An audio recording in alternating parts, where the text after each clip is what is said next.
Call the Plan Commission meeting to order on Tuesday, October 28th, 2025 at 5:30 PM. Roll call, Berto here. Paxi here. Bell here. Eichler here. Harf here. Shampoo here. Is there a motion to approve the agenda as presented? So moved. Motion by Heidler. Second by Harf. All in favor? Aye. Carried. Is there a motion to approve the meeting minutes from September 23rd, 2025 as presented, or are there any comments, questions, changes? So moved. Second. Motion by Boxy, second by Heidler. All in favor? Aye. Motion carried. Comments, correspondence, and concerns from the public. Is there anybody joining us either by video or in the room that would like to speak to the Plan Commission on any issue?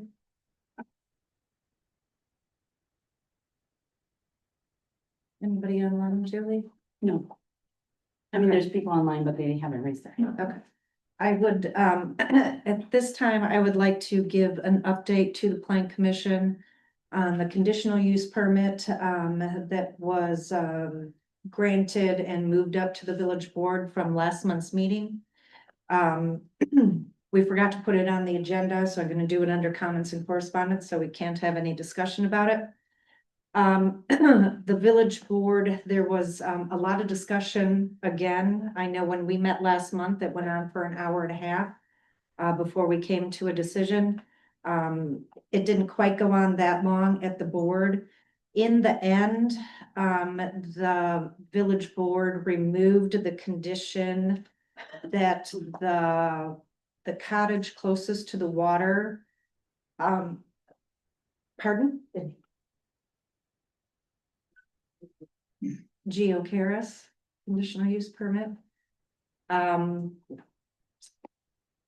They removed that where we stated that they had to remove the bedrooms and could use it for storage. At the village board meeting, and I went and listened through most of the tape and the Plan Commission tape. Their attorney spoke at 50 minutes into it, and he wanted to correct the record that his clients agreed with the conditions. At 1 hour and 8 minutes, Cynthia Geocaris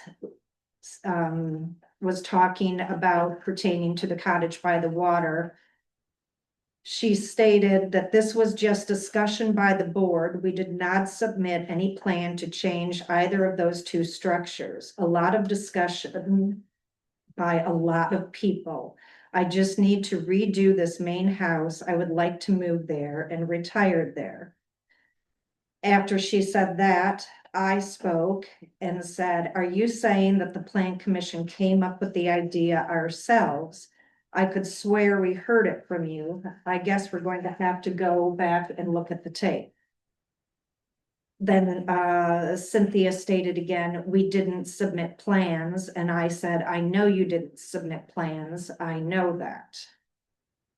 At about 1:21 in the meeting, Cynthia stated, I never had any correspondence with you, meaning Julie.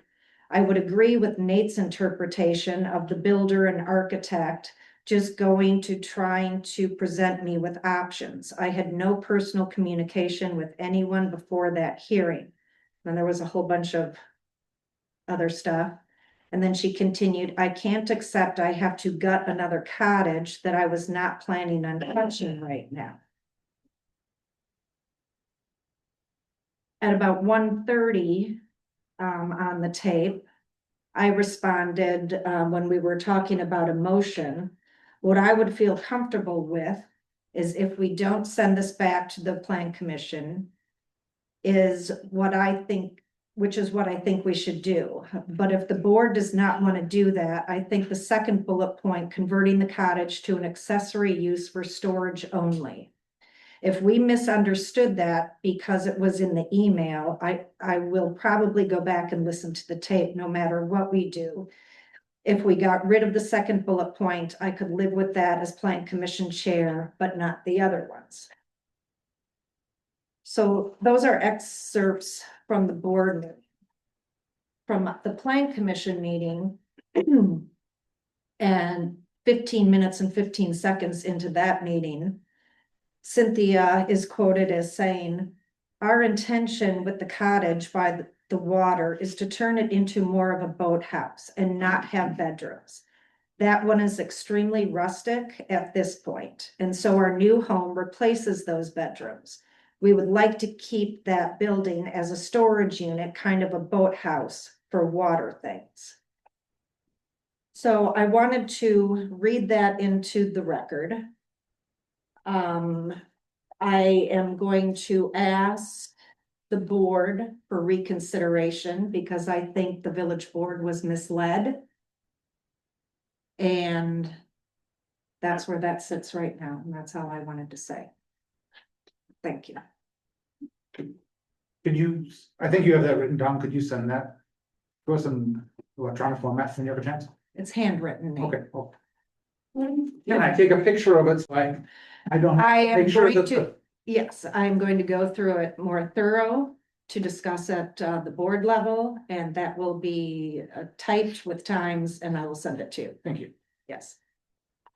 Okay, item number 5, public hearing, proposed ordinance number 2025-013, chapter 66, text amendments, P1 and CS1 and signs. Julie? Okay, so at 5:38, we'll open the public hearing on the proposed text amendments.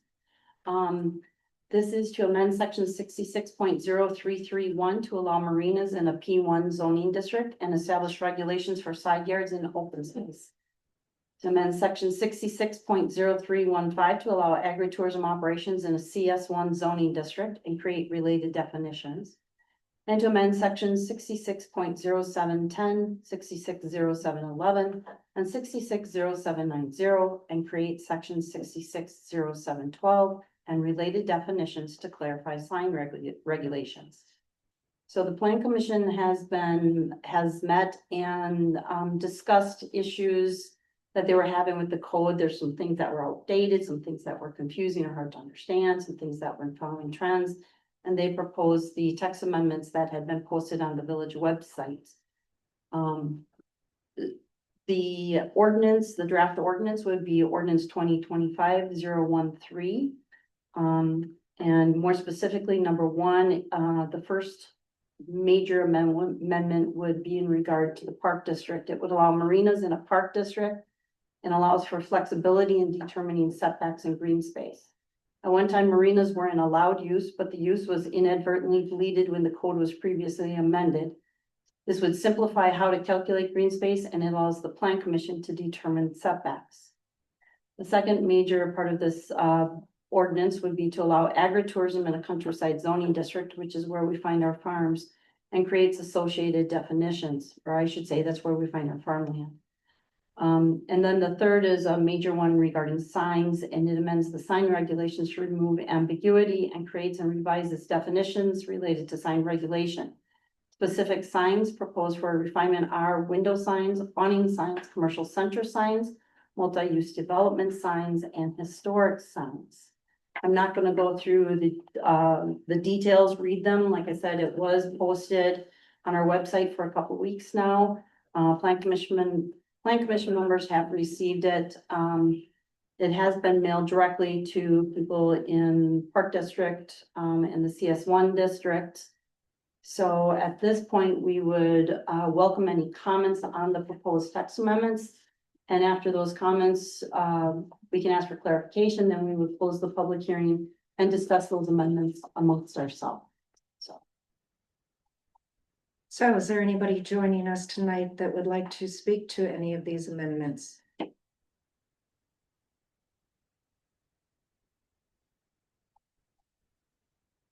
You're all here for a different reason, okay? Anybody online? Nobody has their hand up.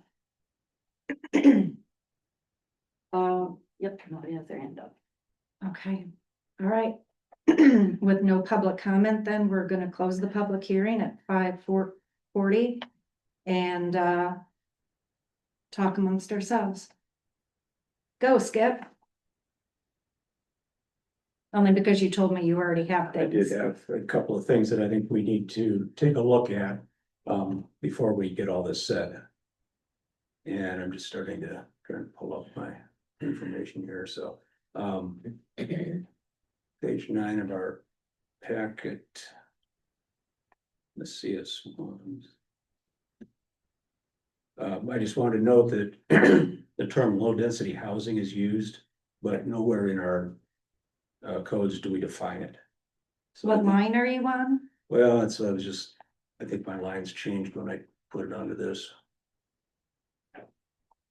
Should be line 9. Page 9, line 9? Yeah, Nope. I know, it's, I know, that's, I think my page has changed. Will it be in red? It was in the beginning section. Let's try to find it here. May have gone up to page 8.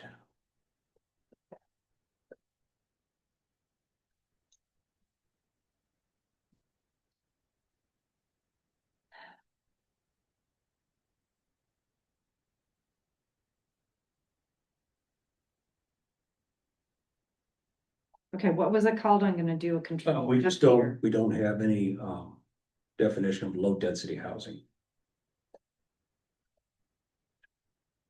It doesn't make sense in this section. It is not showing up that it shows up at all. In a control F. Yeah, density shows up 6 times, but I'm not seeing it anywhere around there.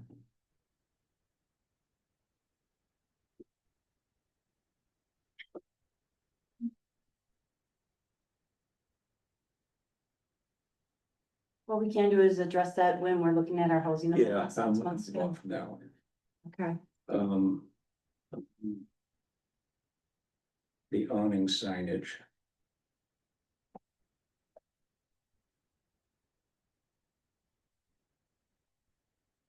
We have in here, it should be page 10, line 15.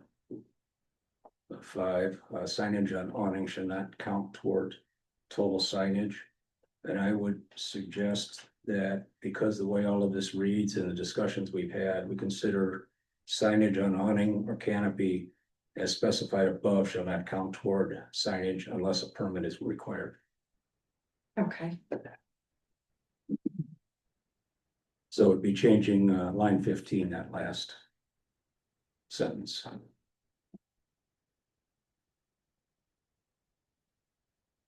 do you have that, Julie?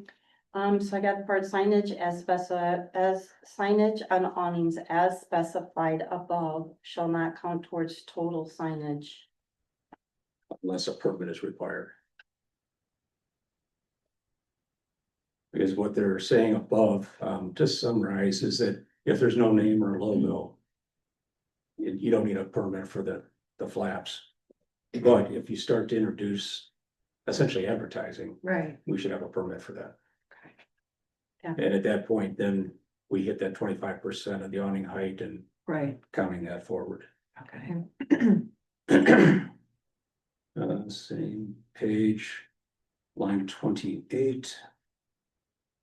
At our previous meeting, we talked about and recommended the marquee signs be not over 8 foot high, and this still says 12 foot in here.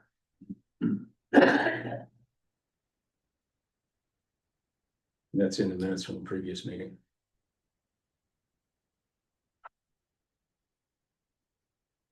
Okay, And then down in the signage usage here, in some places we're talking per side, some places we're talking per sign face.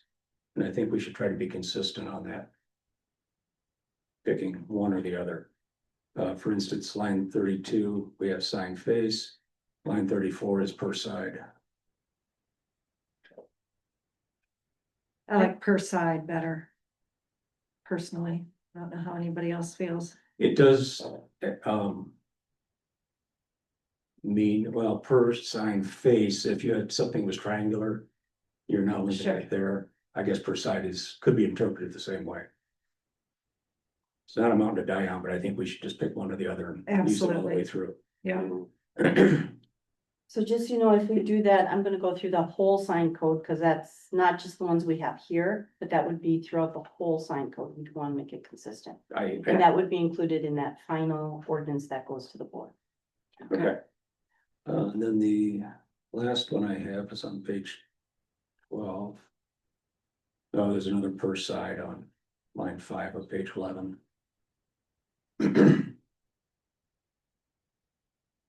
Page 12, lines 23 and 4.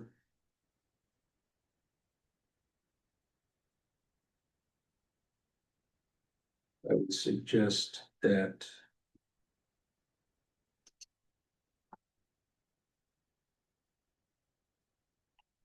Just making sure I'm in the right spot here.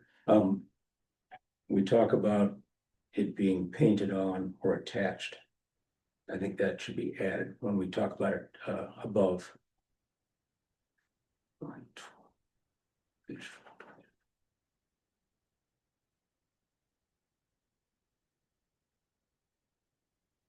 So it would be a sign that is painted on, attached, or mounted on an ornamental cloth. Yeah, it's under the sign canopy. Okay,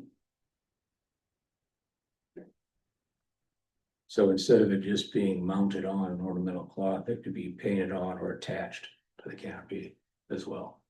Same verbiage as what we used in the other description.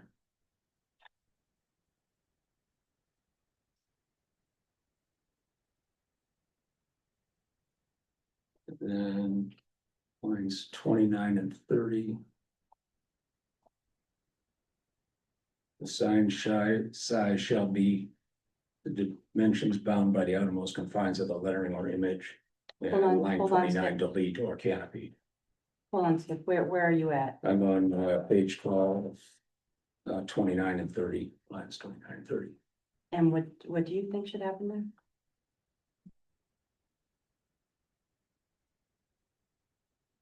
That's under sign awning. Yeah, I saw. That's fine. A sign that is mounted or painted on or attached to an awning or canopy. Oh, I see what you're saying. You want it to read the same, mounted, painted, or attached. Trying to have that Yes, consistent. Painted on or attached to the canopy. Yeah. Is what could be using above.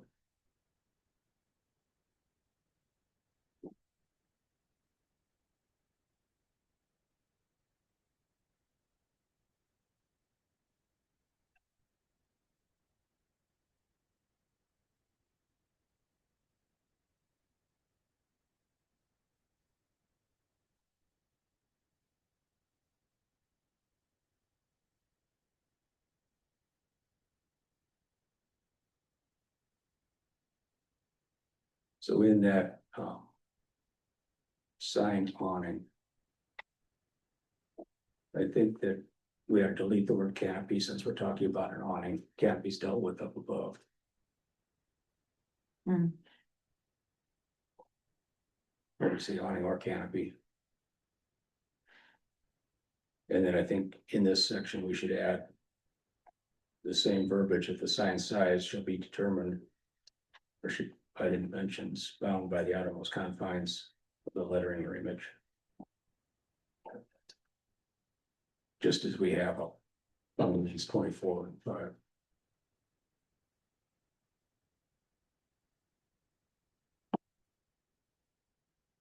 Are those making sense? Yes. It's just adding consistency all the way through.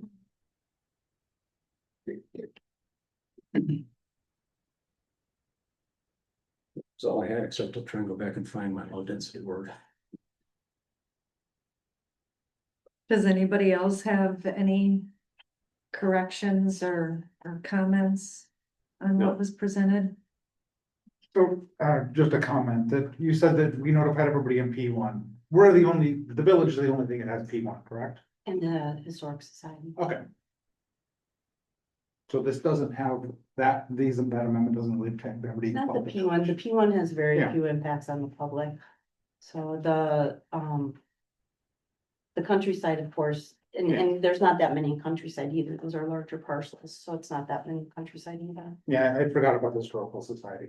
We also did try to find anyone that, we thought would have like a, I don't wanna say commercial center, but the multiple businesses on the lot, and tried to send them the notice to the address on the tax bill, so. Tried to be as thorough as we could in notifying the public.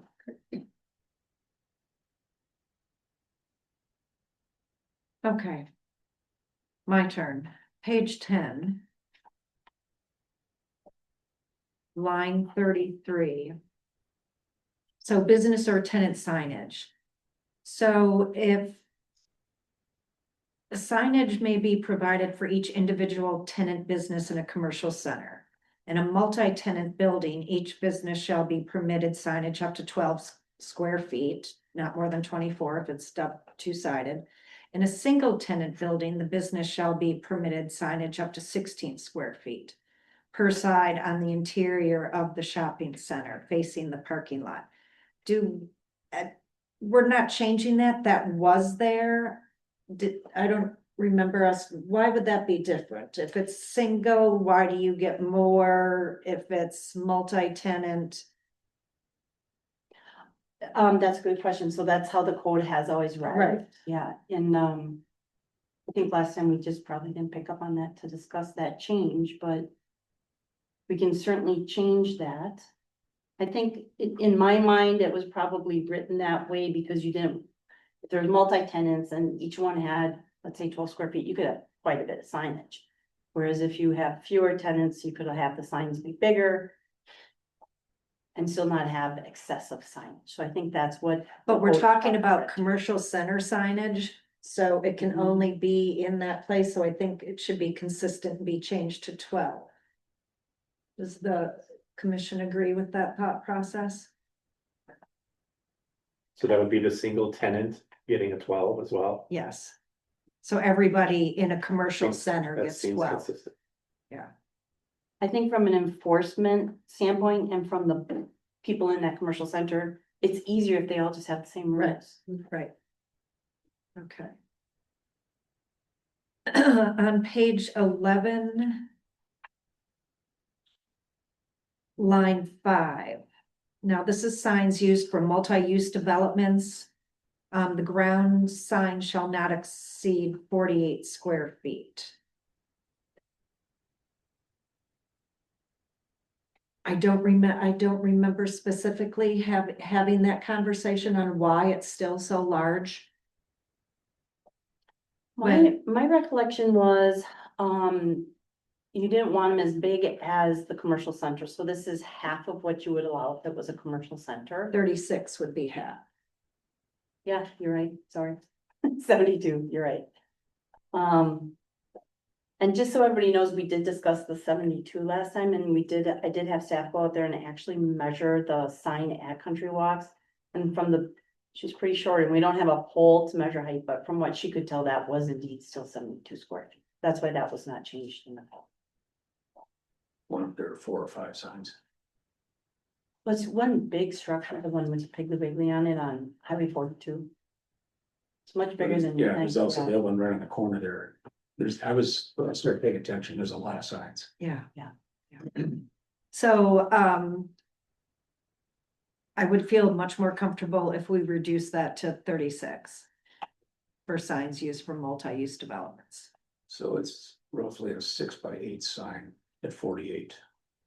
Do they take into account, Julie, the supporting posts, or is it No. just the signage? It's the sign face. That is pretty, unless we had a big development, that's pretty large.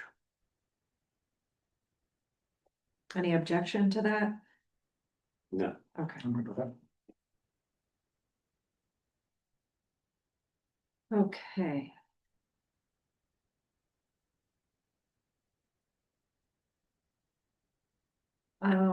Still on page 11 on line 41, where we're talking about agritourism.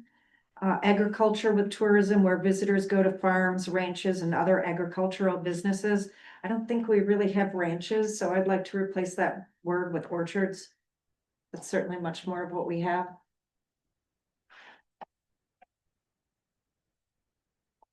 That's also missing a comma in that section.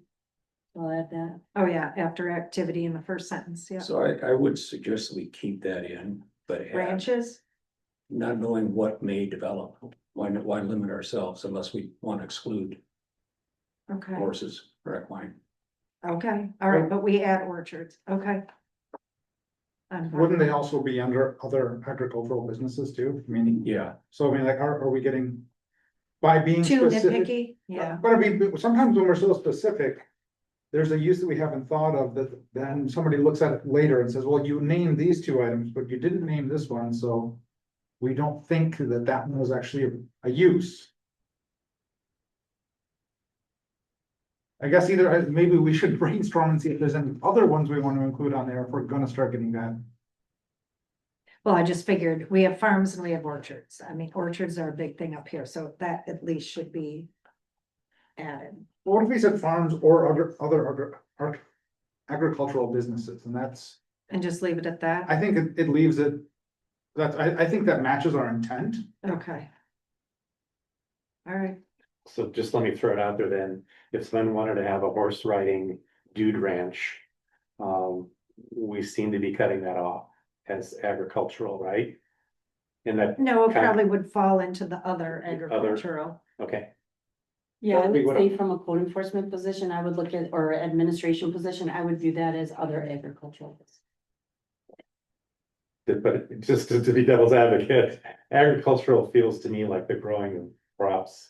Or the raising of things to eat. Whereas a dude ranch, just riding horses in the countryside. Doesn't feel agricultural to me. You see what I'm saying? You have to feed the horse, though.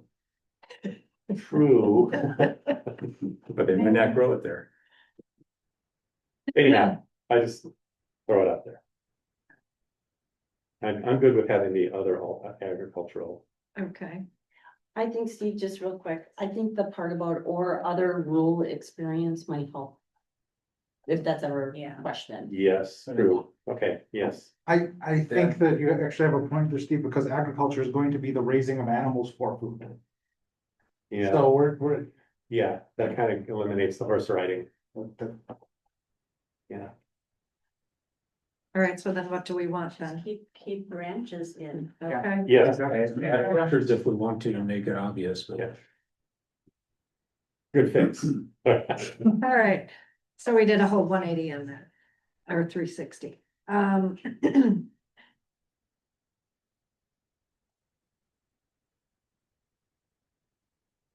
On page 12, line 17, billboard.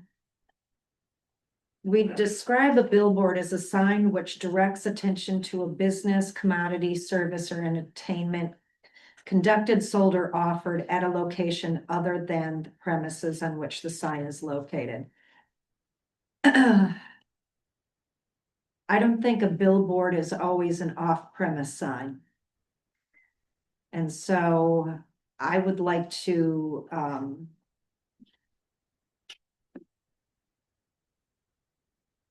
delete that along with the beginning of the next sentence, a billboard is an off-premise sign other than those signs allowed in section 660712.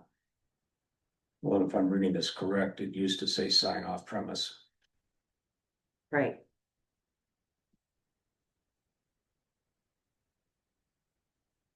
Well, we don't really allow billboards in the street anyway. I mean, for a long time. It doesn't say what the size of it, You know how they, it doesn't say what We the used to sign have, is you know, though. big billboards coming in, you know, here and go to Carol's Corral or whatever, we don't have those anymore. Probably because the code doesn't allow them. I just Right, think yeah. that it doesn't have to be an off-premise sign. I think it can just be, it could be on-premise too. And so I think that when we narrow it to only calling one that's off-premise is confining. Are you A looking billboard is Are a you sign looking which for- directs it, another definition of billboard, or are you just? just it could be on or off-premise. It could be both. And if we want to say that, that's fine, and leave the wording there, but add, you know, on/off premise.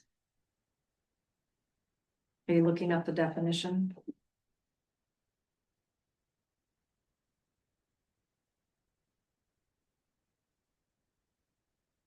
It says seaside off premise.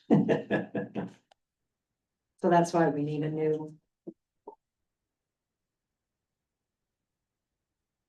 So we would just clarify that it doesn't matter whether it's on premise or off premise, we just don't. Yeah.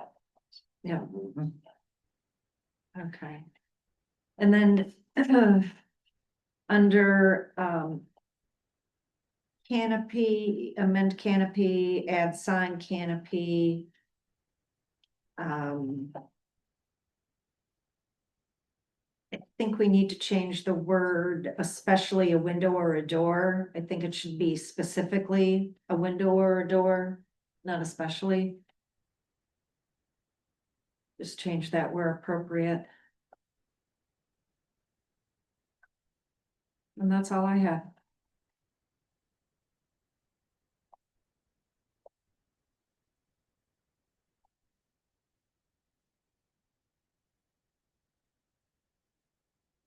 So if nobody else has anything, do we want to recommend as presented and amended to the village board?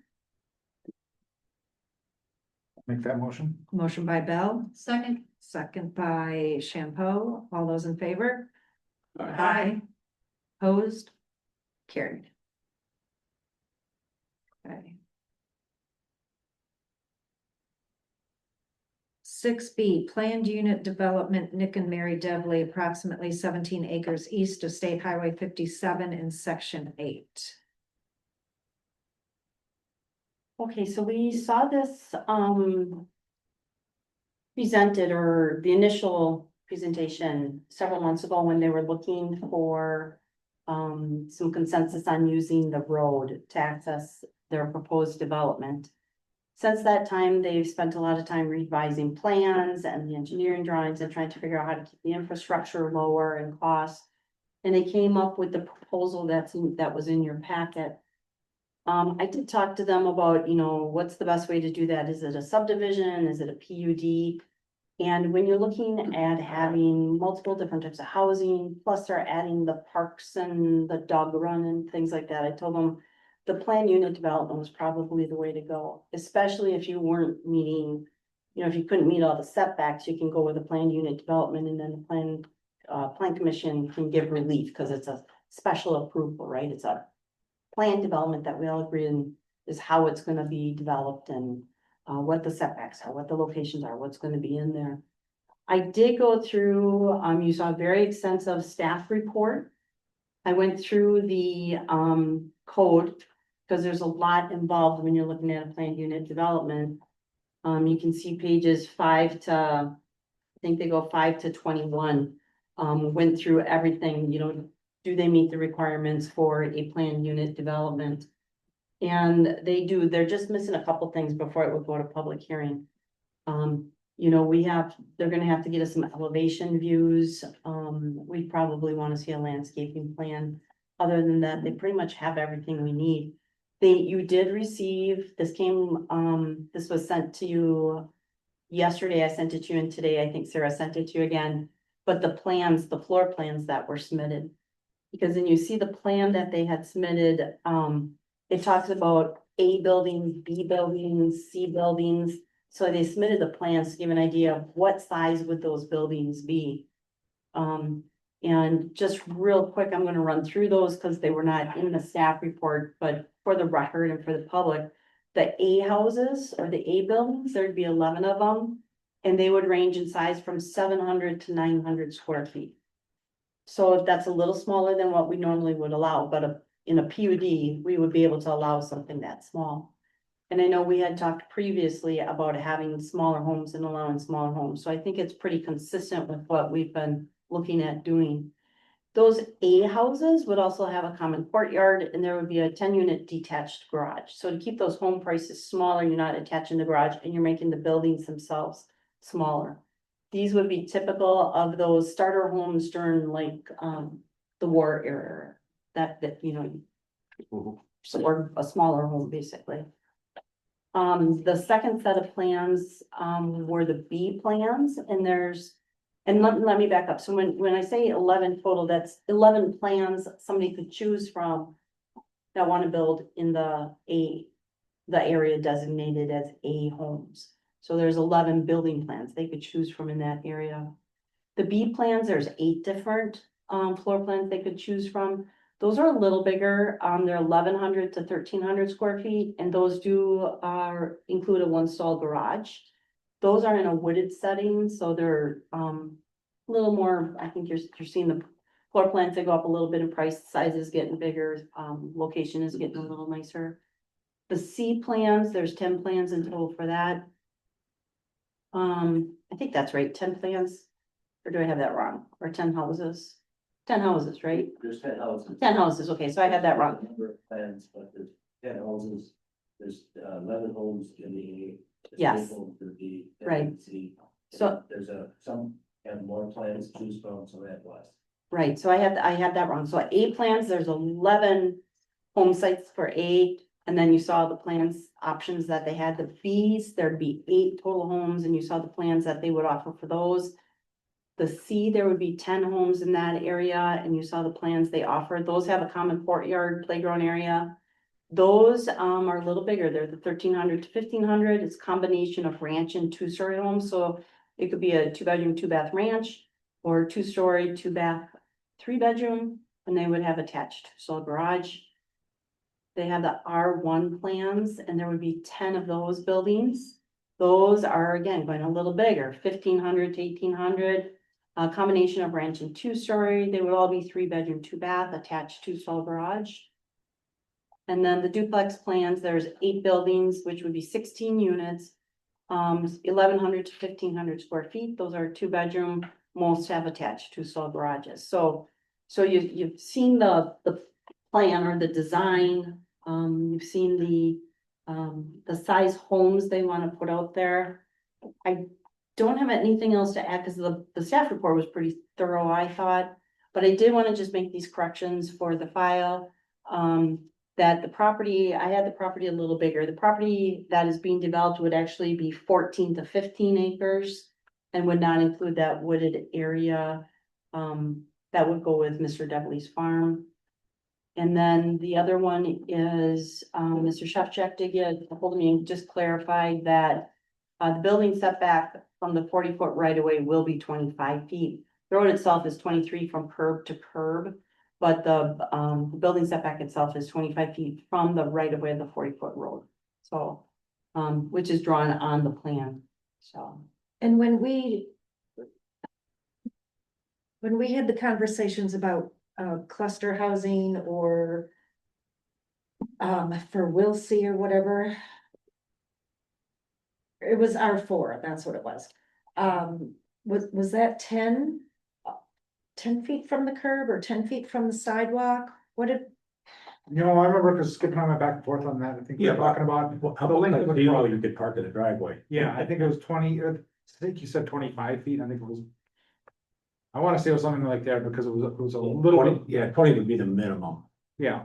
for do you a remember? decent sized car. To the, No, and my code's not updated. I think it was 20 feet, which is what we require for a parking stall. oh, Yeah, that's, Okay.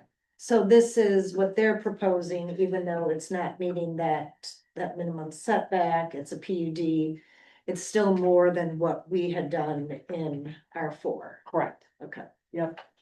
was just looking for that clarification.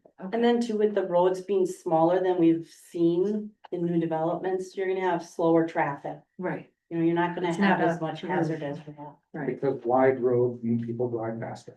Right, so they're purposefully trying to keep them smaller, not only to save money and land, but it's also better for their development. So that's what I had to add for this project. Like I said, we did get those plans in and then I just had those changes.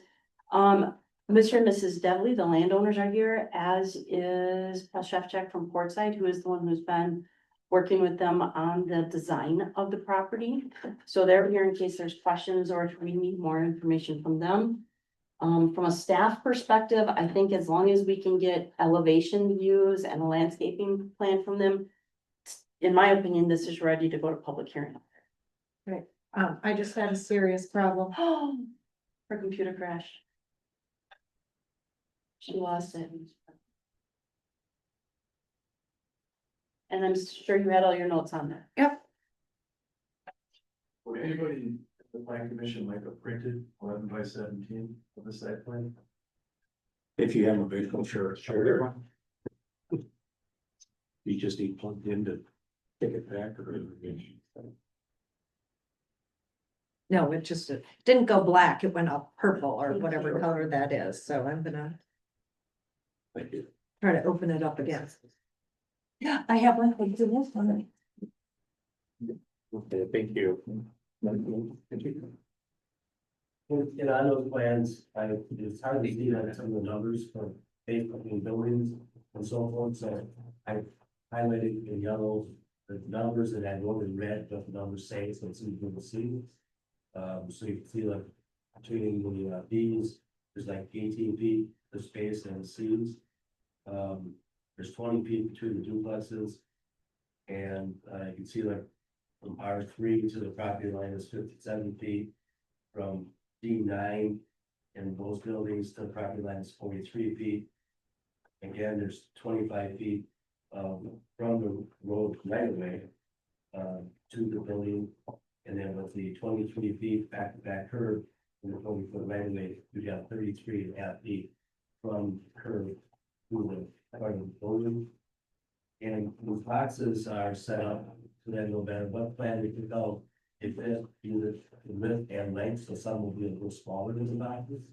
Won't all be tight in the boxes, so some will have more space around the house than the boxes, things like that. But we just wanted to make sure we had boxes set up that we could pick any one of the plans that are in that packet for those sections, whether it's A, B, C, part one or duplexes. I think that's a good thing to point out. The setbacks could be greater than what's shown. But as long as it's the box that we're discussing in the plan would, maybe it'd be further from the road, maybe it'd be further from the backyard, but it would still fit within the box. So the 10 storage units here are the 10 unit garage, correct? That's not It's gonna gonna be be, the garage. Yeah. So some people might, rent it as a garage for their car, they don't have to take one. Okay. So if like in the areas, in the 11 garages, if nobody really wants a garage, they want to keep their cost down, that storage garage could be used for one of the other buildings or units of the other sections also. is that 10 units going to be for people that live in this development? Is it gonna go to somebody else other than that? That you decide. Okay. Okay, What's the accommodation for guest parking?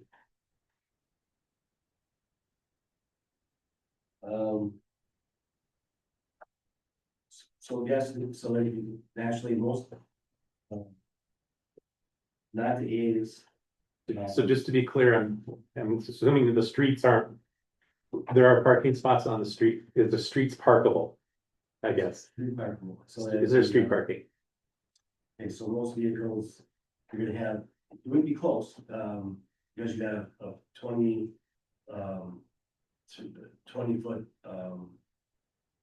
23 back to back curve.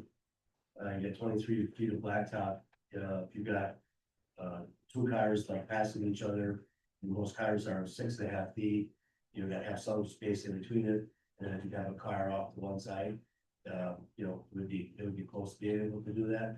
But most of the buildings have like a 2-stall garage, so you have 2 cars in the garage, you have the 2 cars that would go outside of the garage. And stuff like that, so you can have guests over, but then, In your driveway, in your driveway. but yeah, I'm still don't understand. Because I can't see the road in the real world. I would say that the parking will be limited to one side of the road. It'll have to be designated to one side. That would probably be adequate. What do you guys think? If it's enough to allow emergency vehicles to get by. Yeah, so the emergency vehicle aspect, yeah. We did talk too about, instead of having the standard curve that a car can't drive over, to have rolled curve. In case a vehicle did have to pull over, there was at least a rolled curve that it could get over. Yeah. Thank you. or consideration of making it one way through the development. And then you'd be able to have room for parking on one side. Is that an option? That would be an option. I think we'd be done with that. Yeah, it's small. Yeah, I mean, when I looked at it, the road, and I get the benefit of keeping the roads narrow. Yeah, and there's, if you look at that plan, as Mary was just pointed out, let's say like we're B16 and B16, 15, 14, and 13 are, there's quite a bit of space in there that we could have some extra parking stalls in there. So wherever we could fit in some extra parking stalls, we certainly could do that. There could be some extra parking stalls off the road, where we got like by A7, A8, where it's going towards R10.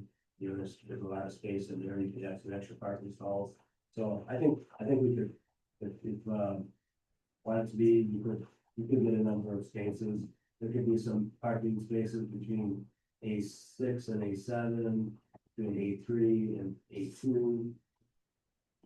And certainly, around the, cul-de-sac for the R1 through R6, there could definitely be some parking stalls, so it's a center area, because there's not really any trees there anyway. So we just kind of rip a few bits of that area off. And we can certainly work with getting additional, parking stalls again. That was one of my concerns also, was additional parking for guests and birthday parties and football parties. Such, so that would be great if you guys could somehow address that, either, you know, finding new spaces or just determining if one way works for this project or not. It may sound good, but in actuality, you may not like it. I think that saying that you're only gonna have parking on one side of the road, even a 23-foot road. Right. With rolled curbs, I think that's enough parking there, but I know I'm an outlier when it comes to parking. It should, Yes, you are. when you look at it, 23 feet, the vehicles, most vehicles are 6.5 feet wide. Yeah, you should have enough space to do one side if you want to do that, you certainly can make that work. Well, what we don't see on these are the width of the driveways. Most of the width of the driveways will be like about 24 feet wide. And that will impact the availability of the on-street parking. That would impact the availability of on-street parking. You're not gonna be parking in front of somebody's driveway, so it's gonna be limited to the One side. kind of one spot between each house type thing. I would like to point out, we haven't done final elevation, Portside has held off on doing a final hard site plan. They want to do this meeting first. I think it's fair to say we'll know exactly where we stand with the entire site plan. We're close. I really do believe we're close, but once, final elevation, the final engineering work is done, then we'll know for sure if we need multiple set, retention pond, all that kind of stuff. I mean, we could find out that there's more space that becomes available, or we might find out that we need 3 retention ponds. So I mean, as close as we are, there's still, I want to say, wiggle room in the final output. And there really are a bunch of nooks and crannies on there, I think, that can be explored. But some of that, I guess, I don't think that we felt it was entirely pertinent, if we wanted to get all of your opinion first. Sure. Some of it. So, Julie, can you clarify me in your staff report on page 15, line 29, it says road, 40 feet wide road with 20-foot asphalt driving surface. So what they have is the right of way to right of way is 40 feet. Okay, so it's the right of way, it's not And a then, 40-foot wide road. right, and Okay. then from the It's a edge, right of way. oh, from curb to curb or outside of curb Is to curb is 23. 23 feet. Okay. So you got an extra 8.5 feet from the back of the curb to the right of way, plus your 25 feet. from the right of way to the building, so you got 33.5 feet from the back of the curb to the front of the building. And the reason why it has to be that way is you need space to put your cable, your sewer laterals, all that stuff that normally goes in a right of way. So they still have room from curb to the described edge of the road to put their infrastructure in. And everything will be buried. Yes. Everything will be buried with, Everything will be buried. Including the LP gas tank. I would just say, don't offer that without knowing how much rock is out there, because we run into that all the time. Oh, yeah. You know, we require it to be buried 5 feet. 5 feet. Okay, they're all gonna be buried. We got a lot. We would bury them anyway, just to not have it picked up. Good idea. It looks much better that way. We're accustomed to working at rock, we've been doing it for a long time. I have no problem with them, being 25 feet from the road, seeing that it is a neighborhood. Similar to, you know, what we're trying to do with, the Wilsey parcel and R4. Do you have any concern with the size of the homes? Because they are smaller than we would normally allow. so I just was gonna raise some questions, and I think this commission needs to really look at before we start moving too far forward. I think great concept and idea overall, so I'm not against it. According to our report that was put together by the consultants, they project about 261 people additional in Sister Bay by 2050. Which, if you figure 2 people to a household, it's 130 home sites of some type. So do we want to absorb almost half of that with this development? I mean, what this looks like is kind of you're taking workforce development and just plopping them over in a corner. They're not being interdispersed within the community. They're kind of having their own neighborhood that's all their own. Well, I would And- say this, we were gonna do that on Wiltsey, right? We were gonna put it all out on Wiltsey. But I'm just saying, these are questions I think we as a commission need to pay attention to, decide, are we good with that or not? Because I have seen where developments like that happen, and it can draw down the quality of what's there over time. I do have concerns with some of the really small size units. I mean, they're, you know, for 2 people, they're not gonna wanna live there very long. They're starter homes. That's the point. Yeah, no, I know, these are all just things that as a commission, we need to decide where we land on those as we start to move forward. So I have really big concerns on the quantity of the really small footprints. How are the, Can we stick on that for a second? sure, yeah, Skip, do I remember correctly from either the housing committee or or Marissa Downs or somebody saying that they wish that they had done more 1-bedrooms? Yeah, Did somebody say that I somewhere? think so. yeah, I think that was Marissa, because Yeah. what we're finding it, what I believe, or what I recall was.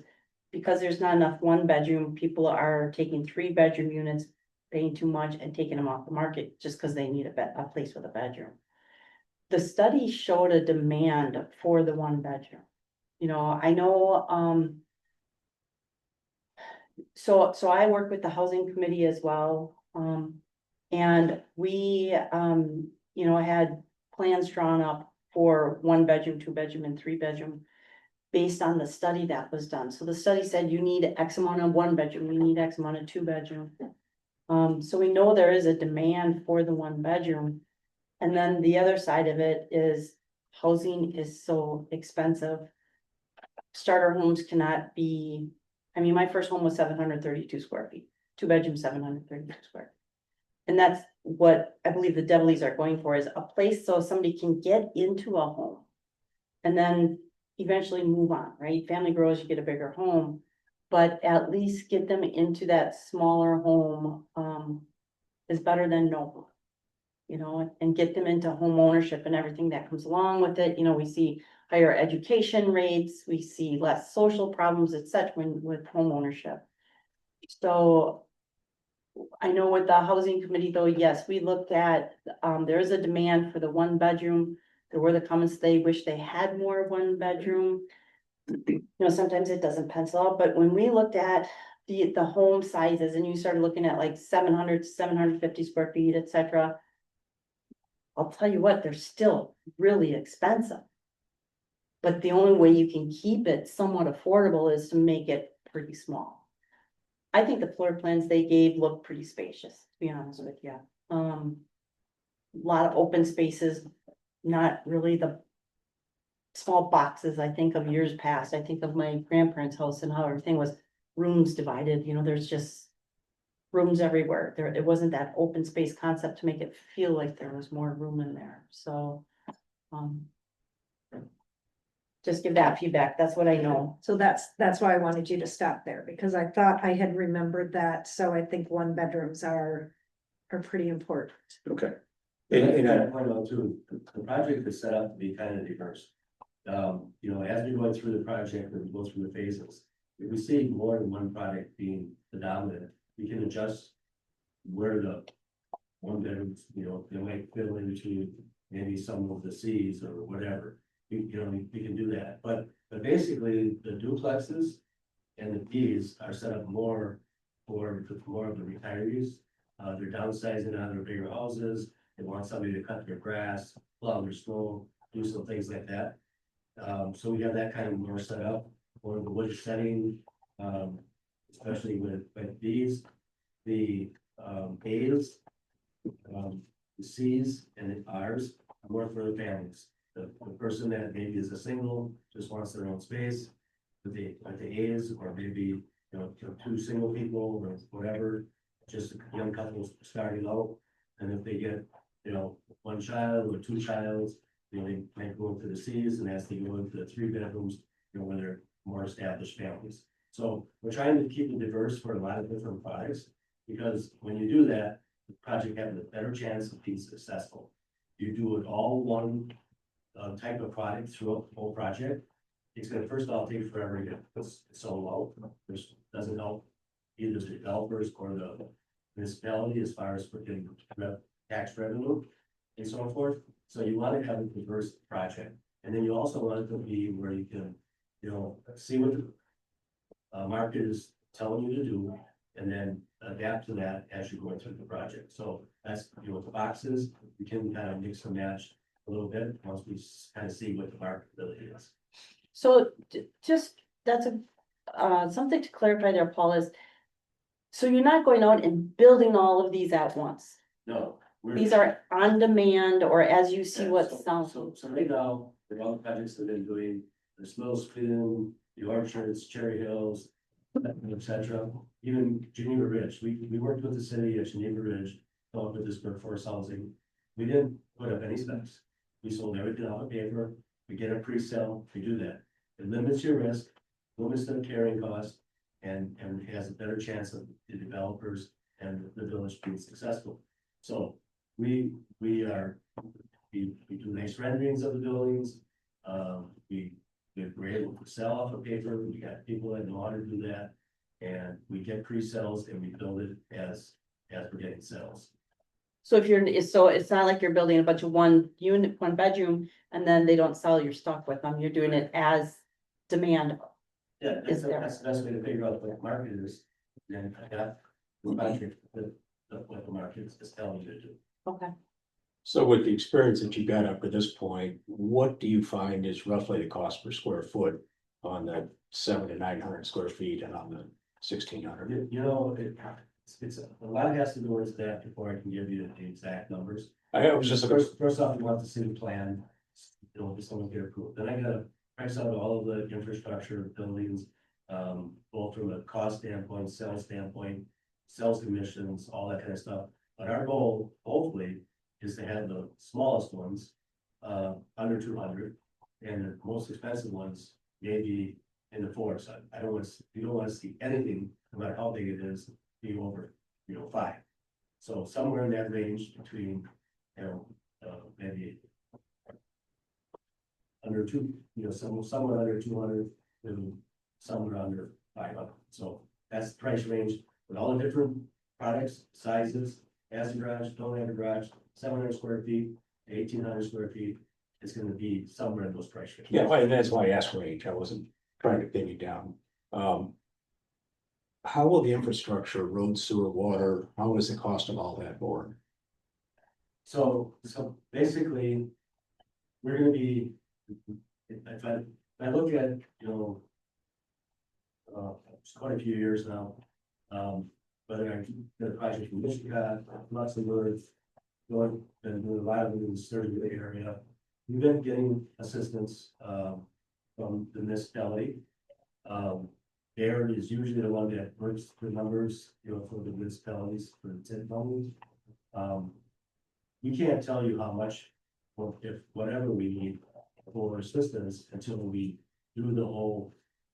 Price it all out, do the feasibility study from the cost and sales. All the way through interest through construction, you know, builder's risk insurance, you know, sales conditions, all that. So we have, and at some point, we're gonna have to come in and say, we might need some assistance. Now, most municipalities are not gonna, if they are going to do a TID and help us with some TID money, they're not gonna want to do upfront, because if they spend all the money upfront and get stuff, infrastructure gets put in. Plus, we would never put it all in one time, we're gonna kind of do it in phases, so we, you know, keep the cost under control. And limit the risk, but pay as you go, it's too risky for municipalities, honestly.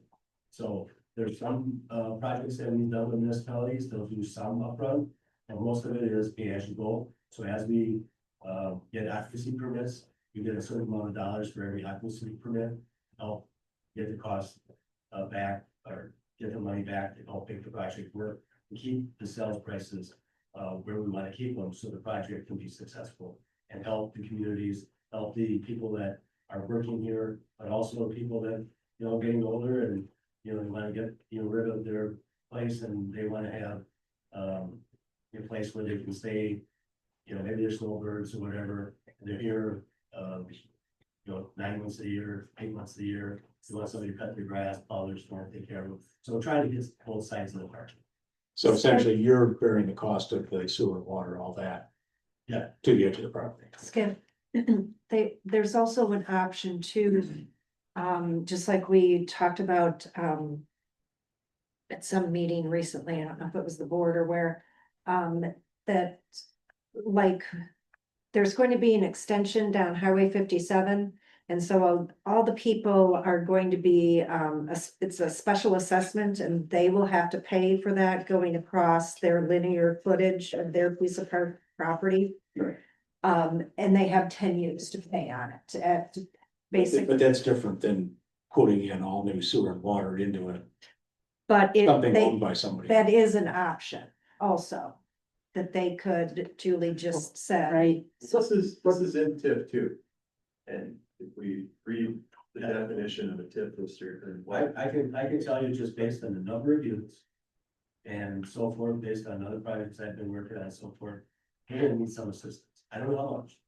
And, you know, we're gonna be asking to hopefully get some assistance through a TID or whatever, and, you know, we certainly are not expecting, we don't wanna put the whole structure in right up front.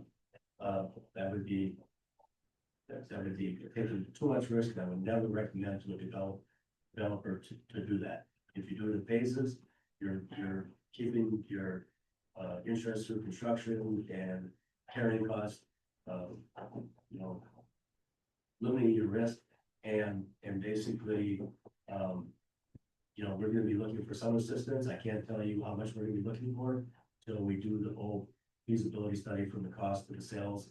But again, that takes a lot of work, a lot of time, and we need to know that the project, the way it's laid out, is something that Sister Bay is okay with, and for us to go ahead and spend that much more money and time to do all of the cost analysis, to be able to come back and say, you know, to make this project work, we're gonna need some type of assistance. Get some upfront grade, if it's all pay as you go, I mean, you could understand that too. Denise, that's not the purview of the plan commission. I think we need to stay in what is our purview talking about it here. I mean, the whole TID funding conversation is not something we've ever dealt with at plan. So I understand that the conversation needs to happen. but that's not a here conversation. And where I was going with these questions was if this is workforce housing, it's gonna be about keeping the cost down. And I do have It's not concern. workforce housing. It's not, it's absolutely not workforce housing. It is blue collar housing. It is human beings that currently rent for $1,800 to $2,200 a month across the street from our house. That make more money than Mary and I do. That wanna buy a house. There's a huge difference between workforce and low income. We are neither of those, and I really do my best not to call this affordable housing. Yeah, This is houses that will come at a cost that should be affordable to the majority of the workers up here, but absolutely not workforce housing. I have a motel in the front yard. People rent a little one-room motel. That's workforce housing. The condos that we rent out, that's workforce housing. This whole idea was born off of the amount of tenants that we've had over the years that make good money, that are single, that don't have a wife, don't have kids, that don't have anywhere to go except bounce around from place to place. And that's where we started to talk about the 700 to 900 square foot. My wife and I raised the first 3 kids we had up until Lilith was 9 in a 600 square foot house on Gibraltar Road. You do what you have to. A lot of people do big bounce around, but I gotta correct you on this, Skip. It's never been called workforce housing. The problem is that on page 15, it is introduced as work. Yeah, that's, and that's why I was seeing the terms used interchangeably on different ways, so I apologize if I. The Yeah. conversations we've had with Julie, it is constantly brought up. In the sense or in the term of blue collar, folks that are stuck in the middle is what I like to call it. They're currently renting, and when you go look at what there is to purchase from Harlotsville north, and honestly, even Sturgeon Bay at this point, 400 grand and up for something that was built 40 years ago, 30 years ago, and it's inadequate. That's just the world we live in. I don't know if this project will price correct, or if everything will just exponentially go up in price once if it does fill out, if it even ever does come to fruition. But the goal, the real goal is to put the village workers, for instance. I've had conversations with people who work for the village staff.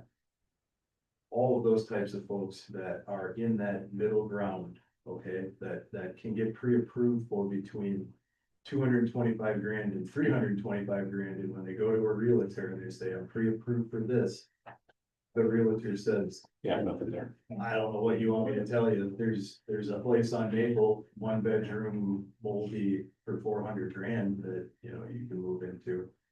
And so blue collar, that is, if I had to give it a word, and we will short-term rental deed restrict this. Beyond that, I don't want to be hands-on with the stuff. We don't want to dig into people's finances. We don't want to control. We know that some people might purchase a house for themselves and their daughter. That's out of our hands. The best we can do as a couple living in the village is get the word out to the 78 families who came to the meeting 2 years ago or 18 months ago and said, I'm looking for a house, and make sure that they have ample time and opportunity to get pre-approved by their bank. So when these hit the market, they can purchase said house. But to your point, yes, we need to come away with hopefully some consensus that you like the plan, so, you know, we can try and move forward with this plan so that we can start doing all the things we need to get beyond where we are right now. Skip, something you said is, you don't wanna see this as a portion of the village, it's kind of set aside that is towards this housing that doesn't exist in the village right now. I think we can agree on that, Nick. This new kind of housing, and I think that there's some merit to saying that, because you don't wanna say, okay, well, all these little houses, let's put those people over there, that's not a good thing to do. And maybe some of that is just changing this development, because there is a pretty decent amount of diversity in the size of houses in here. It's not all 700 square foot houses. It's going up to 1,500 square feet. And I think if my answer to that, if it's a really big concern of the commission, would be, okay, we'll have some more of those, have those bigger houses be even bigger than that. But I don't think that that makes sense. I don't think that, you know, we really want more bigger houses like that, but that would be one option to combat that. Well, I think that if we're looking at a plan development like this, where you're doing tighter spacing and really less open green space, I think we have to limit it to keep out the really large houses. Okay. It just doesn't seem like it fit in from that standpoint. I would also say that it's not limiting the green space, it is making sure there's more green space elsewhere, because that's what density does do for us, is it? I would like. In terms of design, I had a large hand in laying this out, and I was trying to go with like pocket community, like the idea of like little neighborhood pockets that, and it's not supposed to be like the row housing or like the projects, you know, it's not supposed to be like, let's stick these people over here, it's supposed to be our shared space, neighbors looking at the neighbors, that kind of thing, where kids can walk around and be comfortable, and our neighbors are looking out for them too. So it's not supposed to be like an apartment, like we could have just put a bunch of apartments here, and then I could see what you're saying, like, let's just get 50 people in these huge buildings that have no love or care, you know, like these people are gonna share gardens together, fire pits, things like that, that's the idea. Do you see a need for adequate storage for a lot of these families? When I looked at the plans, I didn't see a lot of that, Well, most of them have two stall dryers, so they got room for bikes and, you know, and stuff like that. which I perceive from what I've observed is usually then part of the garage just becomes storage for the stuff that won't fit in the house. And now you're parking everything outside. What were we talking about? What's being parked outside? Their vehicles, because the garage is full of other stuff. Yeah, they have two parking spaces and driveways, and I mean, I brought this up specifically, what you just said, that's one of the things I brought up to Mary and Paul multiple times, is where does the extra stuff go? Hmm. What I'm finding in the response, and so we live on the farm directly south of this, so we will be the neighbor. This is sandwiched right between Hidden Maple and the Deadly Farm. I cut a lot of grass. I enjoy doing that. It's been brought to my attention that a lot of people don't own a lawnmower and don't cut grass. They can also weed whack, and they don't shovel their own snow, and they don't really do much of any of it. They'll have the option on the bigger R1s to do that, but Paul keeps pointing out to me, he believes that between the different package options in a homeowners association, a lot of them are just gonna have that stuff done. And all these projects, Little Sweden, Orchard, all that, you know, they got a two stall garage. And there's not the cars sticking out in the driveway, because the garage is full of storage, they live with this space that they got with, and if they really have something else they wanna have, they rent the storage unit somewhere, but the majority don't even do that, I mean. You don't see cars parked out in front of their garage, because their garage is full of stuff that they need to store, it's just. In these type of projects, it just doesn't happen. Do you have a shed and all that kind of stuff at home? I No. figured maybe you just have a lot of stuff, you like to use it, I do. I wouldn't work in one of these, it wouldn't work for me personally. Good, yeah, no, I fall in that same category, but having watched, especially young families start out. They tend to accumulate a lot of stuff. And as I looked at all the floor plans, I didn't see a lot of storage, so that's why I was asking the question. I'd just like to make a comment, and I would like to congratulate Nick on this plan. My opinion is that this is a great need for Sister Bay. I've spent the last 30 years in a 900 square foot house. I don't have a garage. I don't have any storage, and we make it work. The 1 bedroom, 700 feet, I'm all in favor of that. It's a starter home. You have to start somewhere. That's how it's gonna be somewhat affordable for these people.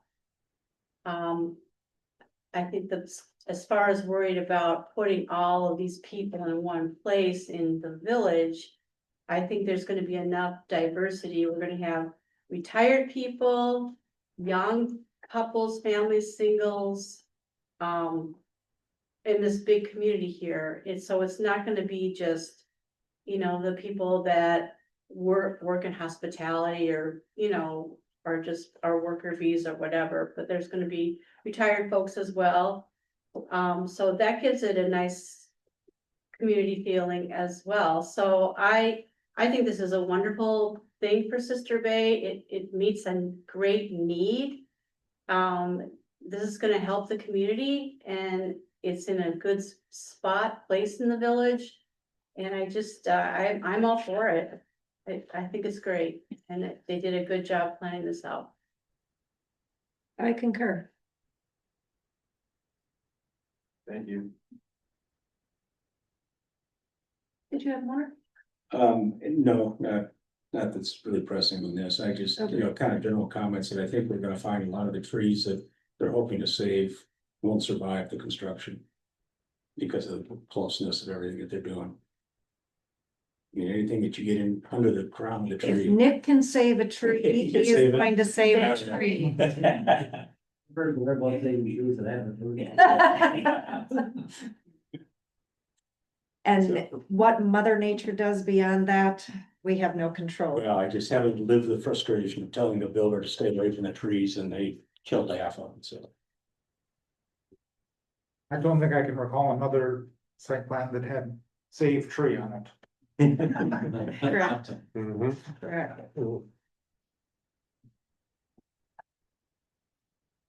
So what would you like from us, Julie? I mean, I think I'm hearing that there is, you know, good general consensus that we like what has been presented. Long time in the making. Thank you to both of you for staying true to your vision. So what I would like to hear from you is this ready to go to public hearing? Considering they get the elevation views in the landscape. If we meet what is in our requirements for a PUD, then I think it's ready to go. Yeah. I would not be ready right now to say, yes, send it to the public hearing or report, You would not right now? not to the board, no. So it would be a public hearing before the plan commission, With room for adjustment when we see all the findings. right? Yeah. Well, and that's what the public hearing is, right? We want to hear what the public has to say. We have an opportunity to make request final tweaks. Hopefully not too much because they're, at this point, they Let's would see go that back and they eventually would be, to us. Yeah. yeah, they're gonna start designing.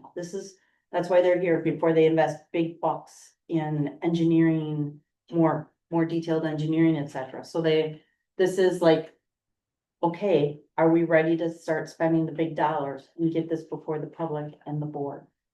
Are we at that point? One thing that I ask you to consider as you get the final information, and I know that some of this is gonna change. And every time we ask for something, it means it's gonna cost more money, which is gonna drive the cost of these houses up. So I'm saying if this is possible, if it makes sense, but another non-vehicular connection, I see you've got one going out to a hopeful trail someday. But if you have a chance to do it, it I would be, think you should just put your input in on, I mean, I know your hands are in on how you want the infrastructure. I don't mean just our property, but the trails in general. Why don't you take some time, and look at it, and then get back to us and tell us where you think we're all about it. well, I mean, I guess what I'm looking, you don't have the final topology, and if it's gonna be a lot of expense to you. No, I mean, too, so a couple of ideas. Another thing I would like to throw out there, maybe this is sidetracked a little bit. You've got the Applewood dead end into the Jim and Carroll property. The village owns one half of the road. Hidden Maple owns the other half of the road. That's why we're coming off the highway. If you remember back in April, when I purchased, well, as we purchased the land from Jim and Carroll, it became evident to us that the easement didn't match between the two parties. My wife has said this numerous times, and I do agree with her. You guys do have an easement, a utility easement, on the west side of our proposed development, where Jim and Carroll have the B1 lot, and then the R2 lot. We're purchasing the R2 lot. That can be an emergency access gated route for the fire department to come down to Applewood, go onto the, what I'm picturing is like in Green Bay, they turned a bunch of the railroad tracks into trails. And then when you get out towards like Pulaski and stuff, they turn into bigger access trails, and there's a big solid yellow pole that stops you from accessing it, but you can unlock it and move it, and a fire truck can drive down it. That's, in my opinion, and in my wife's, a great access point, and that gives the village and the Sister Bay Fire Department the loop out instead of the dead end, the hidden maple and scan that they've always been looking for, and it could double as what you're talking about. I mean, that's what I had been looking at there, is thinking Applewood, but I know there's a lot of complications on getting that. I would advocate for that if it is all possible, but I'm only one vote. Applewood is up to you guys. but- I understand. But where it dead ends onto Jim and Carol's property, that's a utility easement. And based on the research I've done, part of that is already accessible by the public legally. Part of it's private property, part of the easement is, makes no sense to me, but I dug in on it, and this is what I found out. So you've already have essentially a public access point that would go to, Rachel's property, essentially. It would stop right in the 3-corner where my farm touches Rachel's property, it also touches the development. And then from there, we're open to it. We did show one out. Yeah, I saw that. It has to be assumed that at some point, Mrs. Hull will sell her property. And it would be great for if a developer decides to do anything like what we're doing, to be able to have the bike path go out in any direction, essentially, but we do have an out down there. All I ask is that it just stays away from my property, like the field, the farm. Yeah, I mean, Applewood's kind of what I was thinking, we've got to do some figuring out there, and if we don't do our part, doesn't do you any good for you to put it there. Sure, But if you put it on, and it works out for you, no, we're. that's, then you don't do it unless the village does its side, but it's on a map that's. Been the intention since I started working with Paul, that we would have that as part of the development. Yeah, and as far as the emergency egress, I'm not sure on that, that sounds like a good idea, Put it but. out there, that Yeah. it should be at least considered, if you guys want it, because then you can use the limited access road to the highway. And you have your loop, so to speak, and it's not a dead end. Yeah, but that's a conversation I'll certainly have with the fire chief.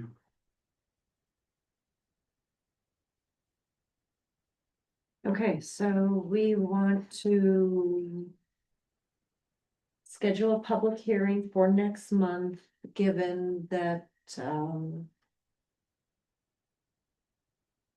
we will have everything for that public hearing. What? So bring your turkey. What things, Oh, yeah. the additional things that we have to have ready for the public hearings? Rather than go through that right now, Paul, I'll go through that with you. Love to, you know. Sure. So the village board meets on the 18th, and 25th is the week of Thanksgiving. I know we're gonna be talking about both of our November and December meetings. They're both falling on the holiday weeks. And what we're gonna do at the end of the meeting and try to figure out. Okay. Cause we can't skip them. There's just too much going on.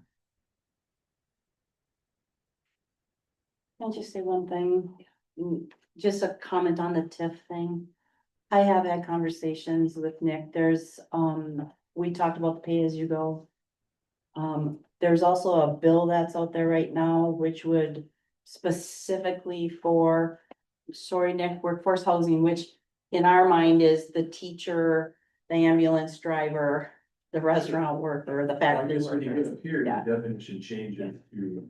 a Yeah. One style. So I think we need to stay away from that, but anyways, so we're tracking that bill, and that all kind of ties in with their timeline, because if those bills pass, that can help fund a lot of their infrastructure. So we're just kind of trying to keep everything, watching the schedule of all these moving pieces that are going on how we can help make sure it stays more affordable.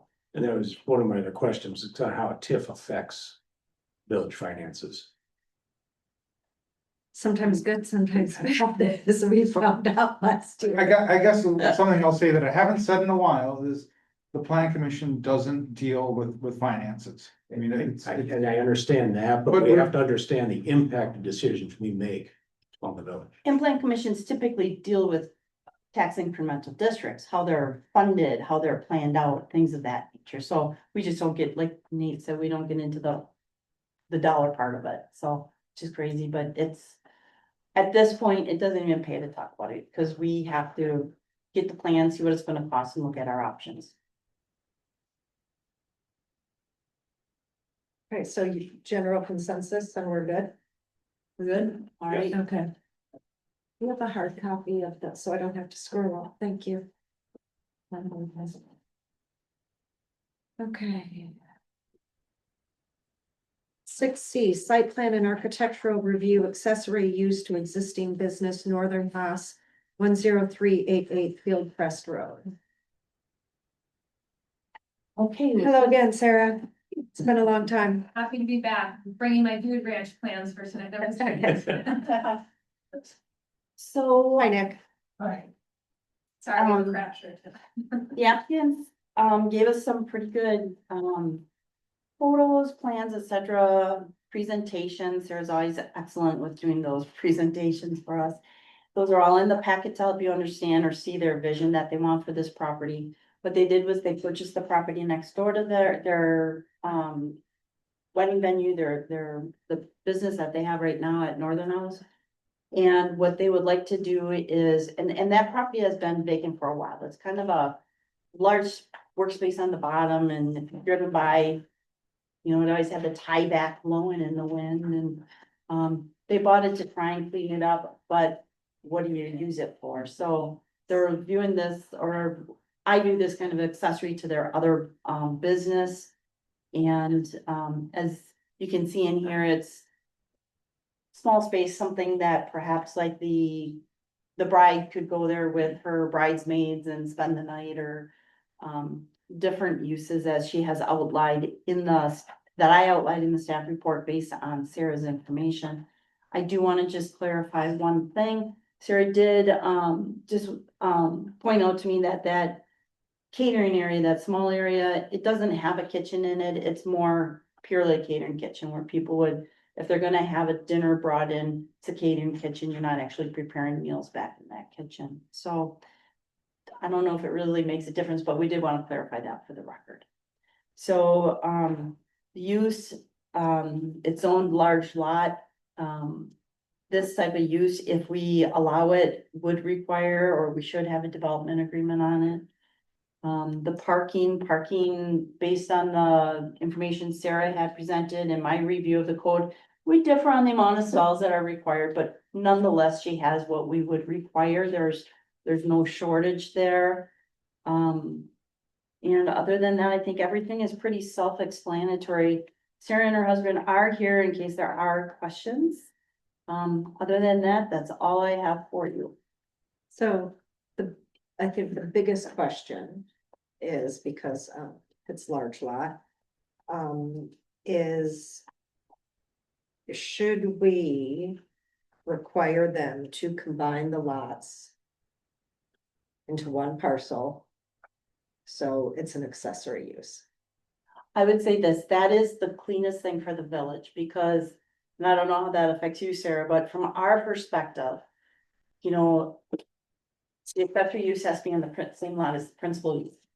So if you have the barn on, or the wedding barn on Northern House on one property, and your accessory use on another one, that doesn't really make sense. We would, you know, if that was a house, we would require them to combine the lot. So if they can't combine the lot, that is in everyone's best interest, because then we can view it as an accessory use to the main use. Now we might have some challenges, you know, kind of justifying that. So if they're willing to combine that, we just view that as an accessory use to the wedding barn. So your answer to that question would be? I don't see why not. I mean, I don't, to be honest, I don't know the total downfall legally, so I haven't talked to a lawyer about it. It'll cost you some money. Yeah, I know that. But I don't see why not. Yeah. Okay. Yeah. So, okay, I stand. Yes, Okay. Skip standing. Do you have That's because my bad? back is bad right now. Okay. Sit there. Okay. So I apologize. No, that's What okay. is the zoning in the property right to the south, between there and The historical Yeah. society? Do they own all the way to that tree line, or? It's the county shop. the county. County shop is behind you. It All goes the, all the way down to Field Crest. Okay. So that's all in the water utility or whatever zoning. Because right now the setback looks pretty small from the back of the property. I do have a zoning map right here, Skip, if you need it, but, the home, they're, so the building that's out there meets the setbacks. What they're proposing would meet the setbacks, so there is no issue or concern like that. Sarah, is all there's 2 bedrooms. Is it strictly employee housing? So there's, currently, there's a 3-bedroom apartment on the 2nd floor currently. And then what I'm trying to do is add like a small, addition, which would be the prep space for the caterers, a small storage room, and then a 1-bedroom. Keeping in line with what we're talking about, employee housing. Currently, yes, it could be employee housing for that other one as well. Kind of TBD to have options for staffing. And if it is employee housing for the other one, that's all the more reason to combine them. So it's employee housing for, you're talking employee housing for the wedding bar, or for both- either for one, this, right? yeah. Right, so you, again, that would support why we would want them combined. And what you're proposing on the addition to the back doesn't contribute to the setback any. Doesn't reduce that at all. No, It was hard to tell with the way the Yeah. walkways and stuff. yeah, So as I was looking at this, I remember it was almost 10 years ago exactly. You came in this room, it was laid out the other way. I know, I I will- was thrown off today. Yeah, it's been flipped around for a while, and I know that there was actually quite a bit of discussion about should this happen out Yeah. there. And I remember I asked a question of you that I think probably landed a little bit harsh, and I didn't mean it that way. No. But you certainly owe me, and I told you so, because you did say this is gonna make it, there's no way this isn't gonna make it, and I'm glad you did make it, and I'm glad you're part of our community. Thank you. So I do remember saying that, it's something Thank I you. think about, and And we're very proud of what we've done. We feel like we've really tried to be excellent members of the community and good, neighbors and listen to any very far and few concerns from our neighbors, like in the beginning, and addressing them quickly and adequately. And then within 6 years, we've had a 5-star review from every single person that we've worked with, and we've hosted a lot of community events, so we're really proud of that engagement. So thank you. I really appreciate that. So currently, the house you're proposing doing this in has a well and sewer. Yes, Is which that- all need to be beefed up, I'm sure. Yeah. I didn't, I know from. I presumed it wasn't adequate for. Yeah, I Biden can't people. imagine if it were, it'd be fantastic, but I haven't invested that either. I'm, here, like everyone else, I don't wanna put all the money into getting all that solved and upfront unless I know I can do it. We would check that, so before we issue a permit, we would be checking with the county sanitarian's office to make sure it's a functioning system, that it's sized appropriately.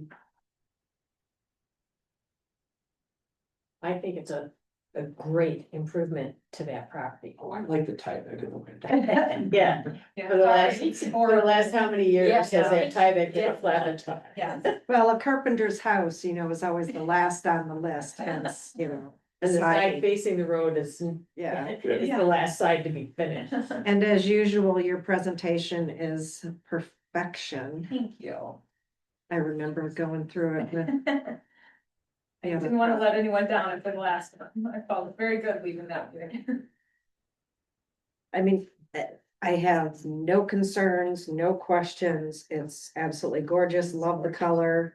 Kind of reminds me of our new parks maintenance building,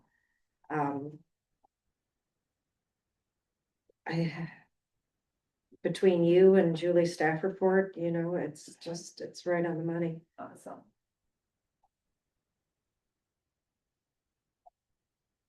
So do we have a motion to move a development agreement forward to the board? I'll make the motion. Second. Motion by Harf, second by Shampoo. Any further discussion? Does that include a requirement or recommendation on combining the properties as part of the agreement? That would be in the development agreement, yeah.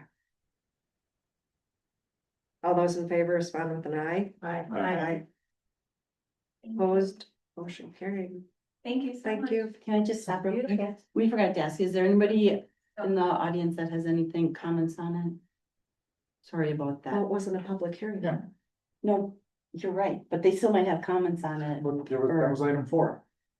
Okay, so I just want to make sure. Sorry. Okay.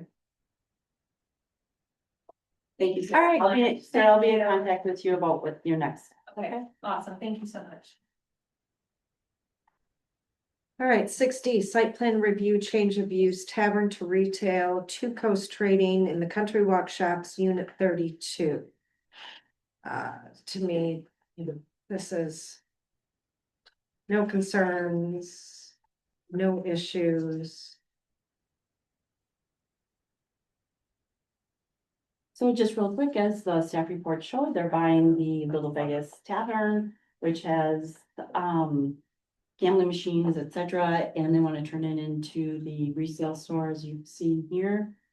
When I worked through this on this file, I was like, I wonder if we need to change the code that if you are in a retail complex and you're going to retail, should we be requiring them to pay $1,500 to come here and talk to us about this?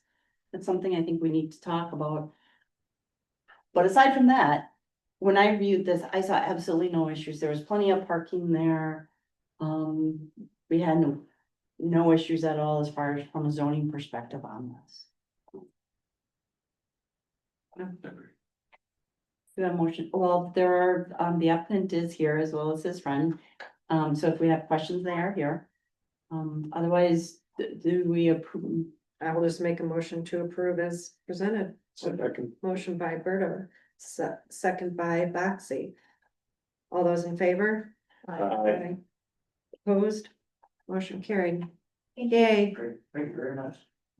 And yes, you are correct, Julie. Should I put that on your next? Yes. Because it is a little frustrating. I mean, Country Walk Shops is supposed to be shops, but yet every time somebody wants to have a shop, they come in and. I mean, Because it was something else other than, right, okay. 6C, Development Agreement Amendment, Mobile Food Court Rayan LLC 10563 Country Walk Drive. Is Mike on Zoom with us? I do not have him on the Zoom, but I know Mike had wanted to participate, so I'm surprised that he's not on here. So. As you know, they received the mobile home food court, or I'm sorry, the mobile food court approval 2 years ago. They were not able to get some of the work in. I did ask Mike, I said, hey, is there any chance you can send me something from the HOA that talked about the road issues that were out there and how it kind of delayed the project, but he was not able to get me that. I asked for it last week, so he hasn't had much time. And then he did want to point out too, that there was also a concrete slab out there that from a shed that was put out there a while ago. It was actually a violation. And with his approval on the food court, we had ordered that removed. He did take that out. So as far as progress made, he took that out and then he put in, we went out there, there's just Is kind that of. the gravel spot where the concrete was, or? Yes, yeah, so, so the concrete pad was removed, they kind of scraped for the driveway, other than that, he hasn't done anything out there, and he did explain, as the staff report shows, that there were issues with that road and with the HOA, and they, he wasn't gonna go through and do his work if they were gonna come through and change it. He also said there was family issues that held him up, and I think something with his partners, and it was all in that letter that you had received, so. What this would be is he's looking for an amendment, so here are the options. He either gets an amendment to extend the time, or he just starts over when he is ready. Have there been changes in the zoning for that particular piece or this use No, since the other development agreement was no, initiated? no, we have not changed the code in regard to mobile food courts. Because Nor when I the zoning. When I read through that section, it looks like his seating is inadequate for what Oh, the codes require. He's got 45 seats roughly, and you need 56 for that many food trucks. 8 seats per truck. There's 7 trucks. Actually, we went through that, with a pretty fine tooth comb. If I remember right, I think, And I can only Don't presume quote- those are don't quote 4 me on this. squares, but yeah, don't quote me on this, but I think some of that seating's in that building. Some of this required seating is in that building. But I don't remember the details that great. okay, I did, like I say, you know, looking like 4 squares, it puts it short of seating. The other question that I had, when I went by there and saw the condos behind the hedge to the northeast of it, or east of it. Do they have power drops for each of these trucks to plug into, or do they just run off a generator? No generators, right? I saw that they were allowed 1 backup generator. Right, But He has. yeah, to- so it's gonna all have powered. I think it's gonna have some smaller generators that were quiet. that's Yeah, not- he- Well, I mean, you can get a burger generator. He did present some to us, you're right, but he has to go through and he does have to put in power drops for each of them. We did not want them to operate under normal conditions on Right. generator because of the noise. That's where I was going because of the neighborhood right behind it. But he said, well, what if there's no power? Like, okay, well, under those circumstances, you can use the generators if there's no grid power. I think there's something along those lines in there. I mean, I would just presume that since we're trying to get around generators, that requiring power drops for each truck spot would be the logical way to do it. I don't think we got that fine in there. We just said you can't operate on a generator unless it's an emergency.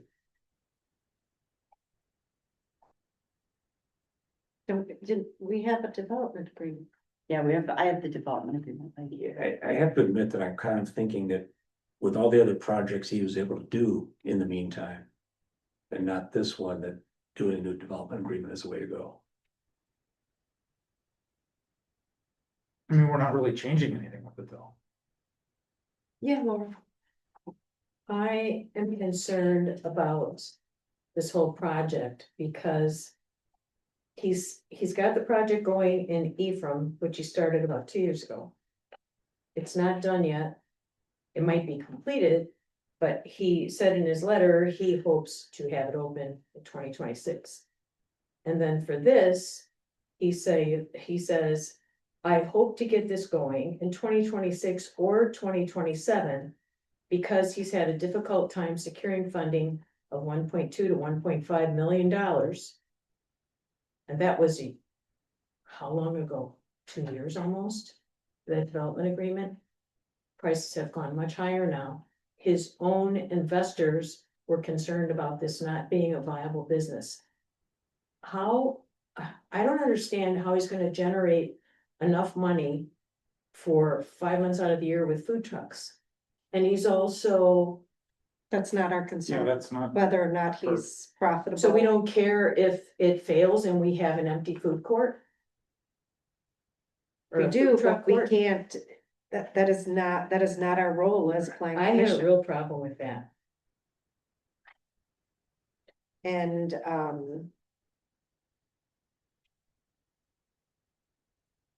I have couple of concerns as well. After listening to the gentleman 2 years ago that had a food truck business, and he did not think that this was going to be workable. 7 food trucks seems, I don't know. I don't see this as being viable or happening. It's a beautiful plan, but there's some problems. One, traffic and safety. The daycare is right there. There's apartments across the street. There's more housing at the Shoals. That corner by the Pig is very busy and congested. There's gonna be more traffic coming and going from the Pig because of more housing going up just down the street. I just don't see this as a good place for this project, and I don't see it as being a good fit. well, other people had that concern also the first time around. And then, and what is it zoned again? It is B1. B1.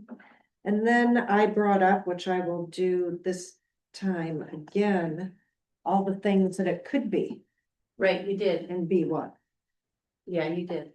And it is, I am not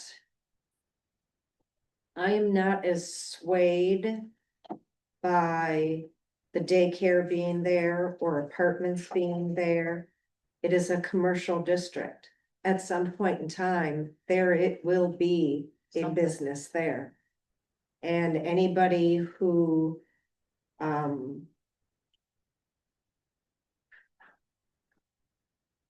this is a little bit off tangent, but I remember years ago, this 20-some years ago, that there was a person who owned a business, not on the main drag, but on one of the side roads. And was complaining about another business that was on the main drag. And they didn't like the noise and the parking and the clientele and everything else like that. Well, the business that faced the highway had been there for 100 years. The other people chose to buy a business 200 feet away from that business that had been there for 100 years. So if you don't like something that's already there, meaning that those apartments were built, everything was built, everybody knew that this portion was a commercial area, zoned commercial. It's never not going to be commercial. So there. And when you look at the list on some of the other things that it could be much worse. It could be better, but it could be worse. I just don't see how people down by the beach and shopping and everything are gonna say, well, let's go to the food truck court up behind Piggly Wiggly to get something to eat. Well, they go to the pig to eat. And I don't know. I think there's also a responsibility on the village's part, once there's the trail on 57 to connect that trail in there. Because there's so many people going back there. I mean, Plan Commission, I don't know, 5 years ago said. We shouldn't compel, or we shouldn't ask Piggly Wiggly to put a sidewalk back behind the Piggly Wiggly because we don't want people to walk there. That's not how that works. People are where they are. You build the sidewalks where they're going, and I mean, right now, I don't think it makes any sense to connect that to 57 because it would be a trail to nowhere, but once that 57 trail goes in place. I do think you're gonna see a lot of foot traffic, and that's gonna kind of make a loop through there, because people are gonna then walk through the country walk shops to go back up the other trail. So I think that's how I see dealing with the traffic concern, is giving people alternatives and options in there. And I think people would walk up there, especially, and you have to envision that 57 trail for that to make sense, because right now, very few people go up there. Yes, some people walk up 57, but it is very unpleasant. Does not feel safe. It's actually far safer than you think it is, but it certainly doesn't feel safe to go up there. So to bring it back. We're not trying to approve or deny this project tonight. We're trying to decide, do we give them more time or do we just say, hey, Mike, when you're ready, start over? That's my suggestion. That's where I would lead to. Start over when you're ready. Is that a motion? Yes, you can work however you need to. Steve, are you seconding that? I'll second it. Can I Oh, talk? Yeah, jump in there. Sure, Chair.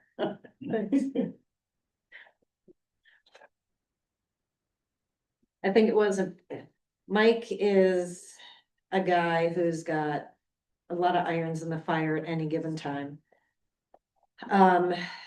He's not really he's not changing anything. He's asking for an extension. I personally am willing to give it to him. If this does not pan out, because what's the harm? It will just sit there in its current state, which is kind of green area with a bunch of beautiful trees on the perimeter that he planted a long time ago. And they have grown and have made a beautiful hedge between the properties. I don't know why we would ask somebody to go through, nothing has changed in the code. I don't know. I think that we give an extension. What type of a time limit do you think on if you did an extension? 1 year, 2 years, I mean, where are we? Well, he's talking like 26 or 27 before. I think he's talking about a 2-year extension, right?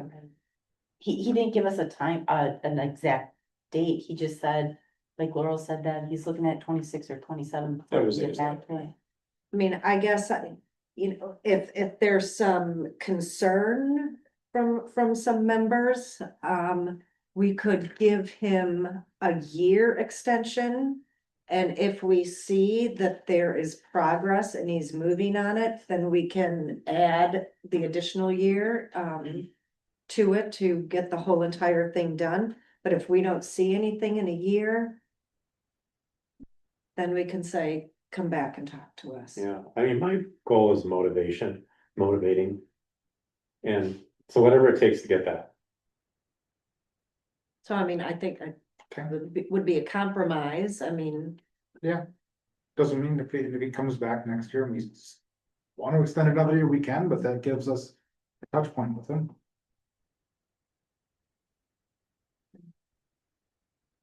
do you still wanna make your motion? No, I'll make a motion that we extend the development agreement for 1 year. Motion by Bell, Second, second by Shampo, any further discussion? All those in favor respond with an eye. Aye. Opposed, No, motion carried. okay, so just so you know, that will go to the board then. And Laurel, you were the only no vote on that? Yes. Okay, 6F, site plan and architectural review residence and unplatted area, south lot in a 3-lot CSM and Country Lane. Okay, so this is one of those things in the code where, you know, if you're building in a subdivision, you just get a regular zoning permit, but the way the code is written, if you're in the area like out in the country, that's not part of a subdivision, you have to go before the plan commission for site plan and architectural review. So this is in those lots, Steve, I don't think you were on the plan commission at that time, Skip, I don't know if you were, but maybe about 2 years ago, we had approved a 3-lot CSM out on Country Lane, kind of where it curves by the, I know where it is. You know where. I used to own one of those. okay. Okay. So anyways, what they're proposing is just a regular single family residence out there. They did give us copies of their plans. You have the whole application in the file, as well as the letter from the architect. It's, I would say the design is different than what we're used to, but it looks like a beautiful home. I mean, It goes good with, or depending on. I think they're trying, you know, I think with their property, it's set so far back, you know, I don't see where there'd be any issue in there. This is one that does have a shared driveway with the lot, that is closer to the highway. From a zoning perspective, it met all the zoning requirements. Renderings, again, that modern black that is trending right now. Is that shared driveway the one that's already cut in? I think that, yeah, they did cut that. Not the previous owner had cut that. It's pretty new. Well, there's two driveways out there. And, I think it was over a year ago that they went through and they actually started installing, or they put in, it's right when we did Country Lane is when they actually put in their driveway approaches.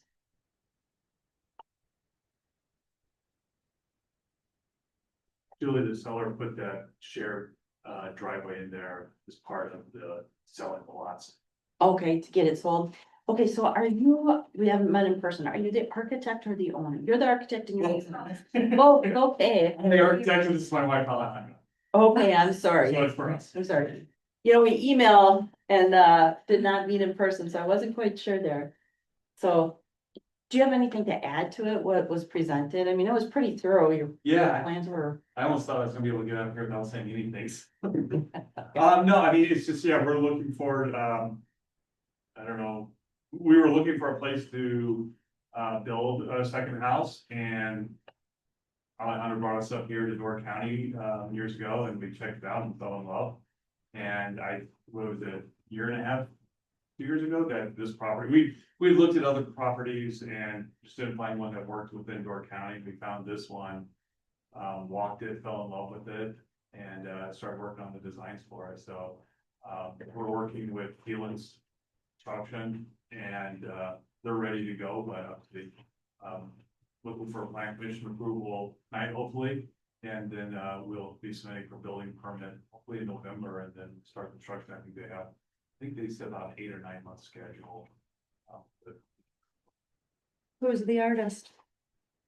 I'm sorry, oh, Okay, for the art studio, I was like, art studio, yeah.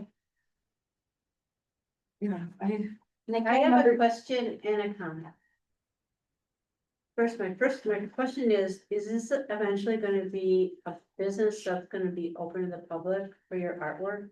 no, It's just a working art studio? yeah, it's just. So you're not gonna be having people coming in buying things out of your, out of your new place? No, it's just a place to go up there, sit, draw, Okay, play guitar. that was one question. My comment is, and I know they meet all the zoning, everything, Julie, but I always think it's very sad when people come into the community and build on or near our wetlands. And I know it's all good and they meet all the plans and everything, but I just think it's sad. I thought you were gonna say something totally different, that's funny. Well, Okay. and the plan commission did have concerns with that, and that's why they restricted on that CSM exactly where they could and could not build. Yep. And they have honored that. So the current driveway that's cut in just comes to where the property line bends, that's where it stops now? It goes, about, Or where it starts to turn Yeah. into your property? yeah, exactly. Okay. You can kind of see it on that air photo on page 52. Is that one shared with that barndominium? No. That's the lot south. And the barndominium has their own driveway. Okay.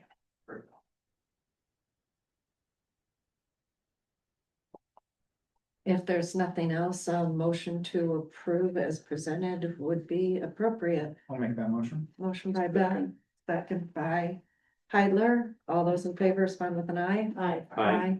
Opposed, motion No. carried. Okay, motion carried. Welcome to Sister Bay.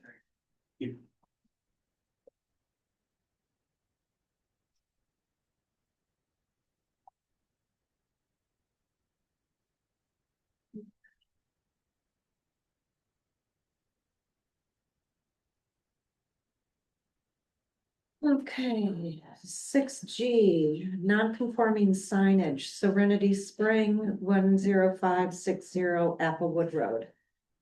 Patrick, are you Patrick? Yes, Okay. I am. All right, I'm the maintenance director. okay. So Serenity Springs, as you know about the Good Samaritan, there was a lot of signage out there. What they did was they put up some temporary signage for now. And you've seen their name on the actual signs they're looking at. What they want to do is replace their signage. And when he called me, I was like, oh, we have a problem here. I'm sorry, he emailed me. Because the code does not allow on-premise signage. And I do this as more of an essential services type facility that we have in the village. And trying to get people back there if there's an emergency or where your seniors are or whatever. So I viewed it as this is something that should really go to the plan commission rather than a hard no, you can't replace any of these signs. And I felt the plan commission should look at this and see, what do they think? Are some of these, should they be replaced? What issues are we having? Just have a dialogue on it, so they would know exactly what they can and cannot do out on the property. I know we just had the public hearing. And moving that forward on signs. But I was thinking, I mean, this is a for-profit business. This is no longer, nonprofit. And so how much leeway do we want to give to a for-profit business? Essential or not? But I was thinking like what we did with, the signage for the country walk shops or multi-tenant. I was wondering if there wasn't a way to address a complex of this nature, maybe not just for, nursing homes, but anything else that we might be able to think of that would fall into a category that would need it. I mean, do I think that they need 5 signs? No. We knocked out 2 of those, by the way. We're looking for 3 ground signs Okay, now, and I didn't mention that. I don't think I did. But yeah, the main at the 57, the main that's under a flagpole, and then the one in front of Arkansas, those 3 are the only ones we'd like to replace. Okay. With the original, where the so sign's gonna make them look exactly the same. You just have to get a the logo. one by the highway, the one right in front of Bargain. Yes, and then the one under the flag. I don't know which The one. number is, Is that by the parking lot? yeah, It's the main, main entrance to the parking lot. They're getting rid of the. Okay, so you're getting rid of 3 and you're getting. yeah, we're getting rid of the Four. building one. We're getting rid Okay. of 3 and 4. Okay, Yeah. so 4 1, is 2, taken and down already, 5. and 3 will, we're not gonna be keeping that one. So 1, 5, and 2.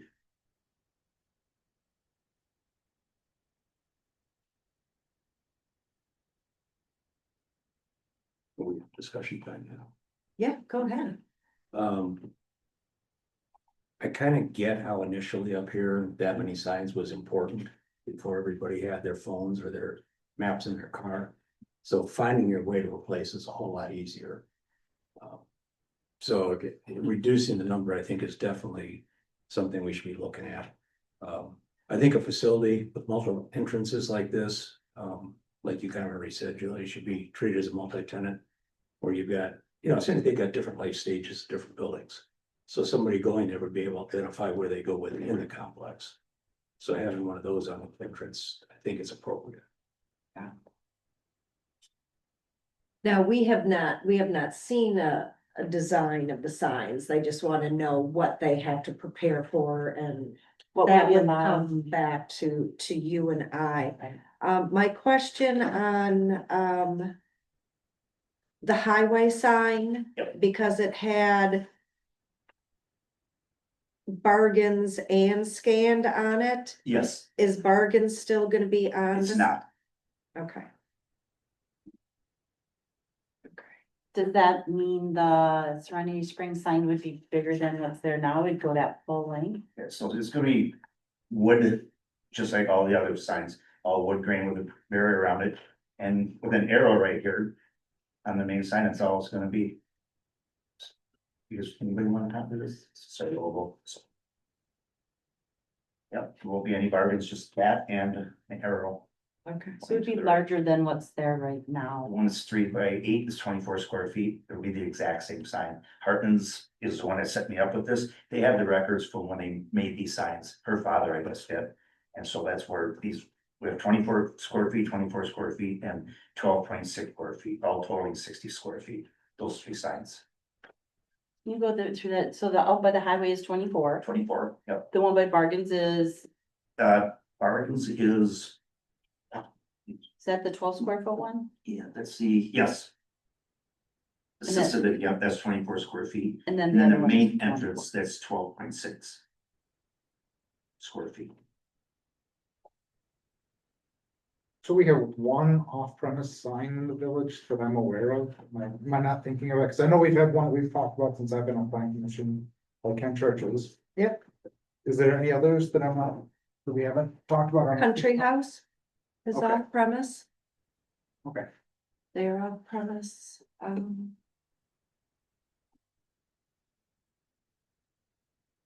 I'd really have to rack my brain to think of another one.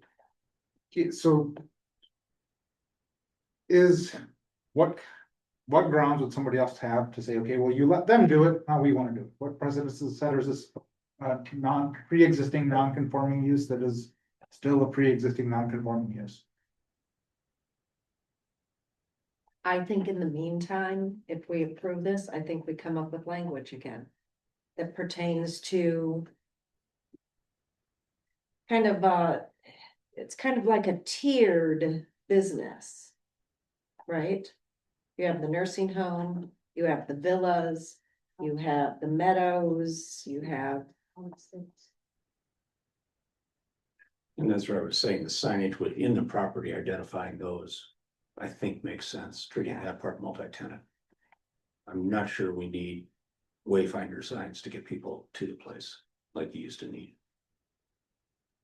In my So head, you don't think we ambulance- need the So- highway one? Well, the ambulance goes there. They know where it is. They know where it is. So the one And it's highway, not like it's, it's a hospital or an urgent care You're not or gonna something confuse it with like that, right? Where so I question the highway. 1 sign. and 3. I also question 1 and 3. One's huge. 1 is very large. 3 is not being put up, we're taking 3 down. Or I'm sorry, 2 was the one in the corner that has both gardens and that. Yeah. 2 is just, most important thing about that is they go straight out of Canterbury, hit a dead end, have to come back, then to take a right, so it's a directional sign that personally we're gonna get a lot of people head down the dead end road. But again, That tells them exactly. but an address on Applewood isn't gonna be on Canterbury. I don't think we would have a problem with that sign not being on that corner. But, maybe most important would be the main sign in the front and then one on the highway. And if you don't think the sign, number 2 should be there. You chainsaw it.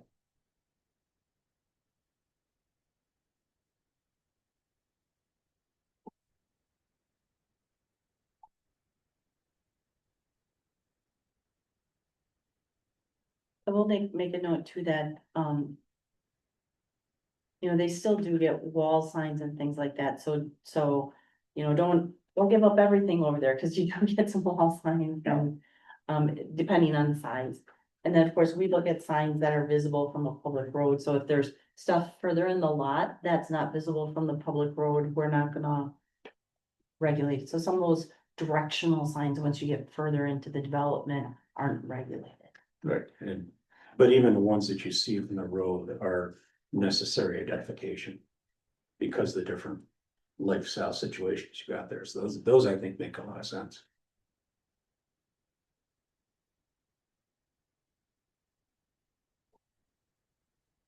Okay, what I was thinking is I could actually see for the one wayfinding sign that it might actually make sense to me is number 1, and that's just to have it truly is a wayfinding sign. Not have a logo and all that, but I think you're right that people that are going there. How many people drive around without? Yeah. You know, a phone. And they're most likely going to visit someone there, so they know that, they know where it is. Yeah. Right? And it's such a big sign with all that masonry and stonework. Yeah, that's underneath beautiful it, masonry work. And but it's very large and it's in front of someone's house or. That's because they rental or chose to whatever. build the house there. I know, it just doesn't fit. Signs are first.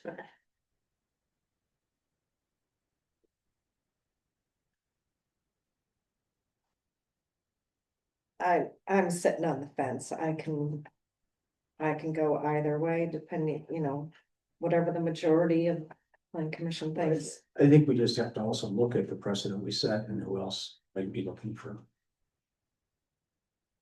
I mean, if they change this, is it gonna be a pre-existing non-conforming, or does it change its status from that, because they've altered it, and now we've said, okay, yeah, you can put the sign here, was It it? would become legal.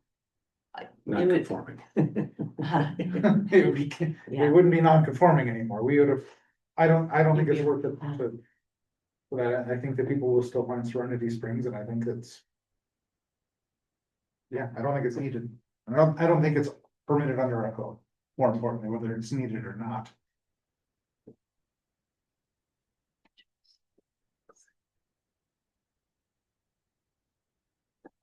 So I think we have consensus that 1 is not something that everybody's comfortable with. Sorry, Nice shot. Oh. don't mess with a sailor. Yeah.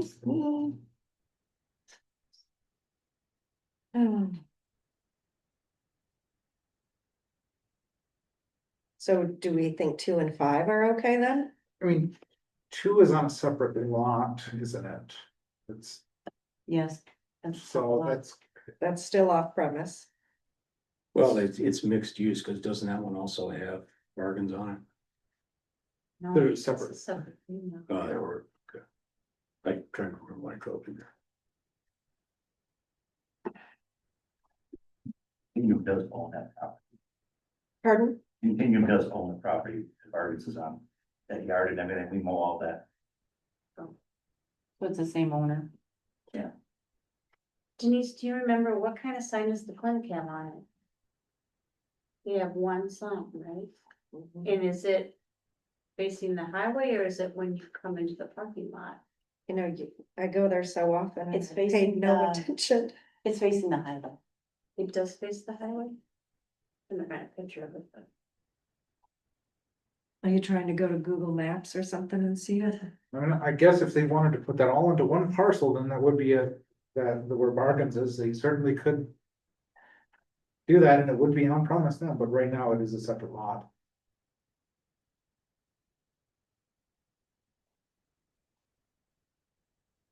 Well, you'd still be seeing the numbers of signs. Oh, I don't have an address of the clinic though. which- 2, 3, 4, 5. 2, 2, 3, 4, 5. Canterbury. Here it is. It's pretty, pretty big. So the clinic has a sign that is not as big.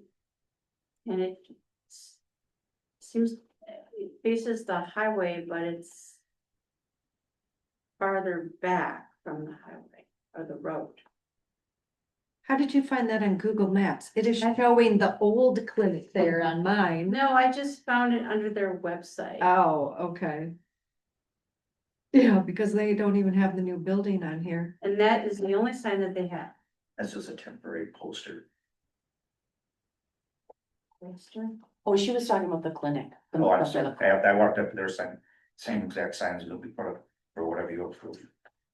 The same style? Yep, 100% Hartman's are exactly the same, Okay, wood grain and everything.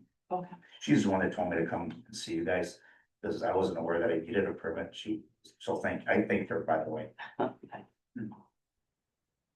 Yeah, they're good to work with. They know pretty much what the cold are. Not a lot of sense. So I guess what would be appropriate to say that we've said no, and then we just have to comply with the sign code, I think is that enough direction? I mean, 'cause we're not gonna approve the signs anyway, and I think that, the off-premise signs aren't there, that we want them to comply with the sign code, I think is. Really the gist of what because you're not gonna know exactly, okay, well, you can only have this much square footage, you're not gonna make that decision right now anyway. Well, if this is not approved today, don't we have to tear these signs down? So you got Good Samaritan all over them. It's not our company, Yeah, I mean, you'd have to, and it's a big project on that front one. That number one is gonna be a lot of work. I really kind of thought these things were grandfathered in some way, but apparently that doesn't work.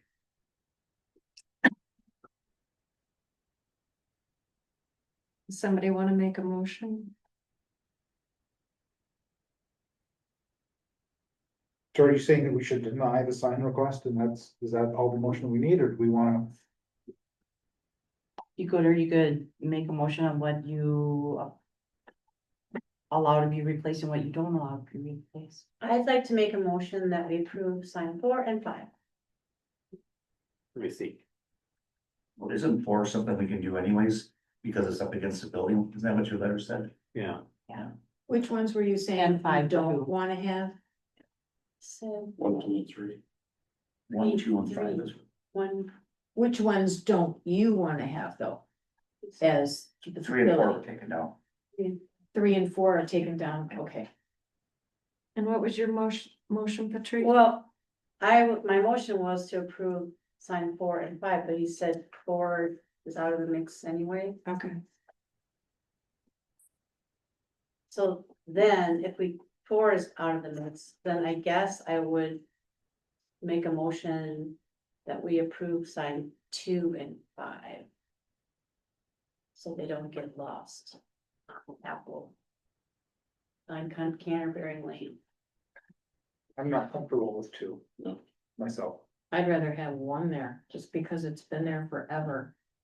And if they update the way it looks, it will look nicer on that stonework. Well, essentially that will all just be gone. It's don't work. So just so we're following Robert's rules and everything, so Patrice, you made that a motion. I know I'm not hearing a second, so I think it just goes away. Guys, for lack of a second. I'll make a motion that we approve sign 5.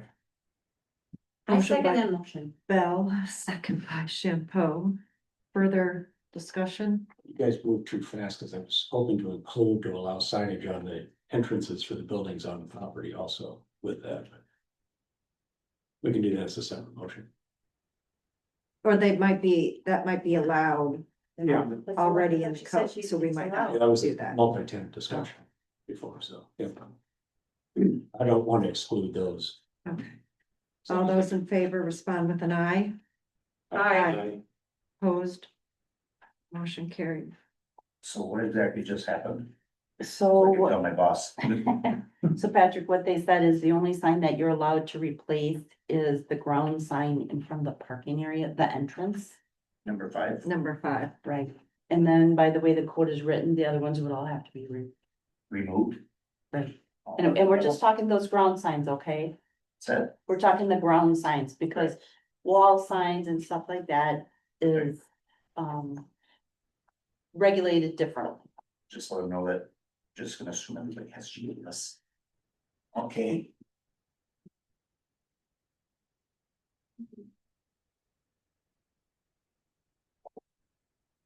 So what did you wanna then talk about, Chad?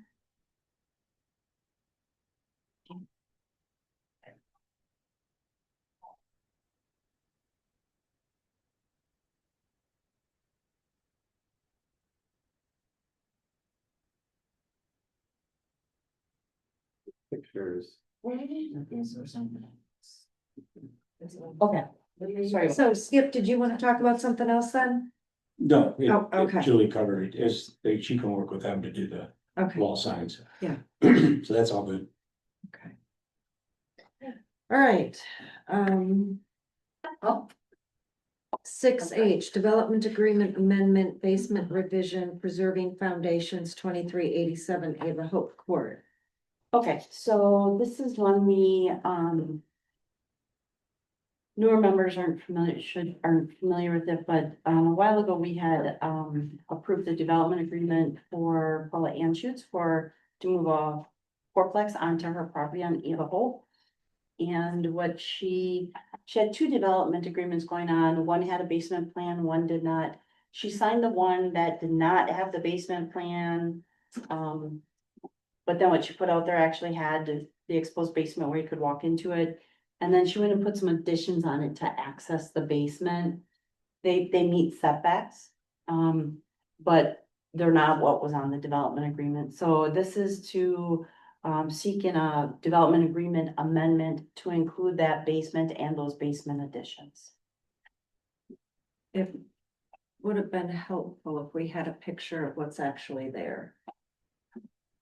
I do have it on my phone, if that helps. And I ran out of time to Drive out there and look at it. go take pictures.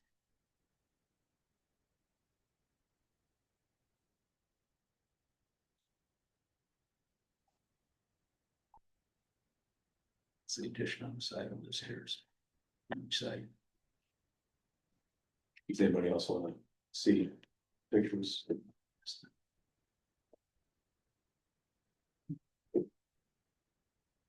Yeah, Google, I don't think has any photos of that yet.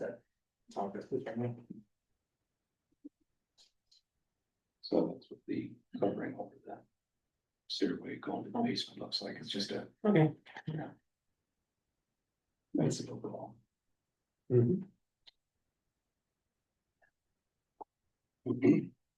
Okay, so what you need from us is to. Cause we kind of have no choice, right? It's already there. It's already there. I mean, you could say no, but why? It meets the setbacks. It is allowed, it's just that it wasn't on the development. Okay.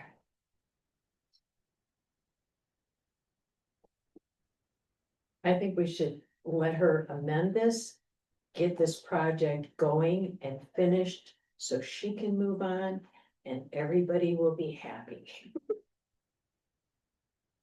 I'd say continue to get going. I mean, like, this has been under a lot of activity here, which is. It's taken a while, but it's moving right now. There's kind of a risk to not be approved, which I really have not. I mean, Nate and I met with Julie, so I have not been compliant. And so there has been a risk to do things. The board said move forward, please complete it, but knowing that I have to come back to plan and you could make changes, that's a risk because it's undoable, so. But yes, I would like to be compliant so I can completely finish it. I'll make a motion that we What- approve it. I have a question first. What's undoable, Paula?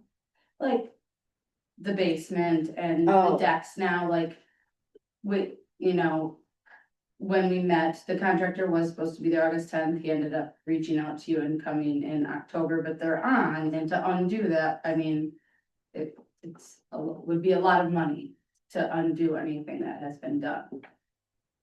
How did we get to the point? Don't- where- Don't, No, don't. I can definitely give you a rundown sometime, but it is a very long.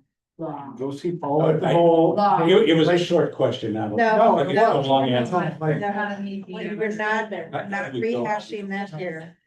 No. Okay. Okay, go ahead, Nate. So I'll make a motion that we approve the development agreement amendment. A second. Twin. Motion by Bell, second by Shampoo. Any further discussion? Okay, and then just to clarify, that goes to the board, so ours is a recommendation.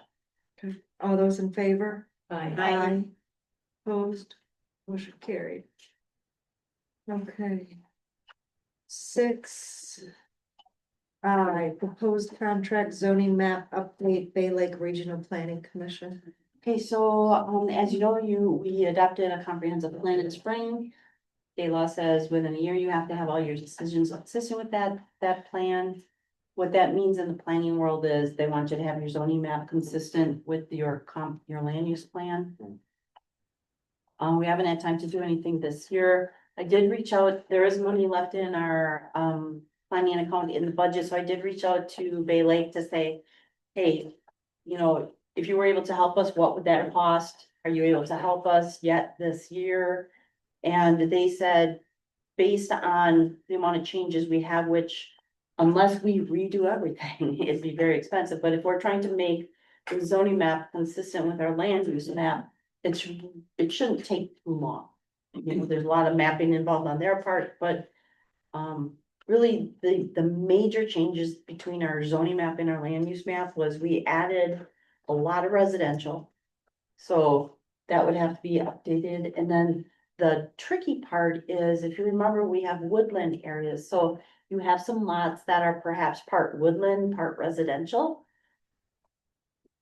That's probably gonna be the most time consuming part, because you're gonna have to decide, do we create a new zoning district for woodland residential? Or do you make the whole thing residential? Do you make the whole thing woodland? What do you do with that? So there's a little bit of work there, but it shouldn't be too bad to get you consistent and get that new map adopted.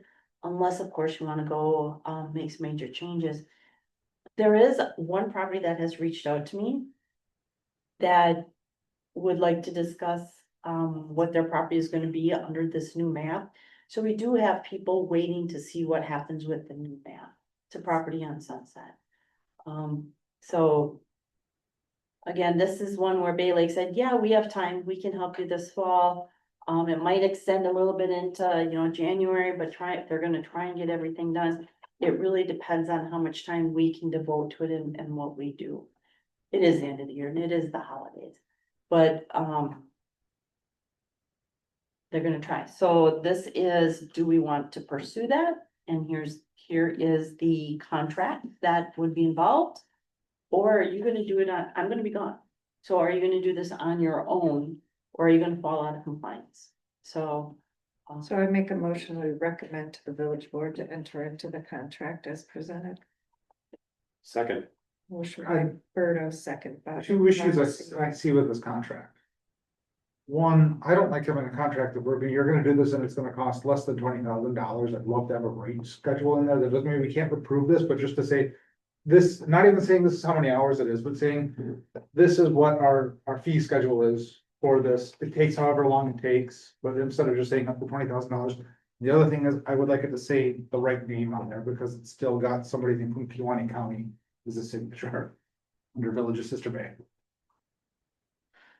Tammy Malik, Oh, she did quick try and get it for us. okay. So we can change that, but, I was wondering who that was, and I thought, is that, it's under Village of Sister Bay, and it's like, well, maybe is that, never mind. yeah, that's just an oversight on their part. So I will say this, Nate, this is a regional planning commission, so it's kind of like a unit of government.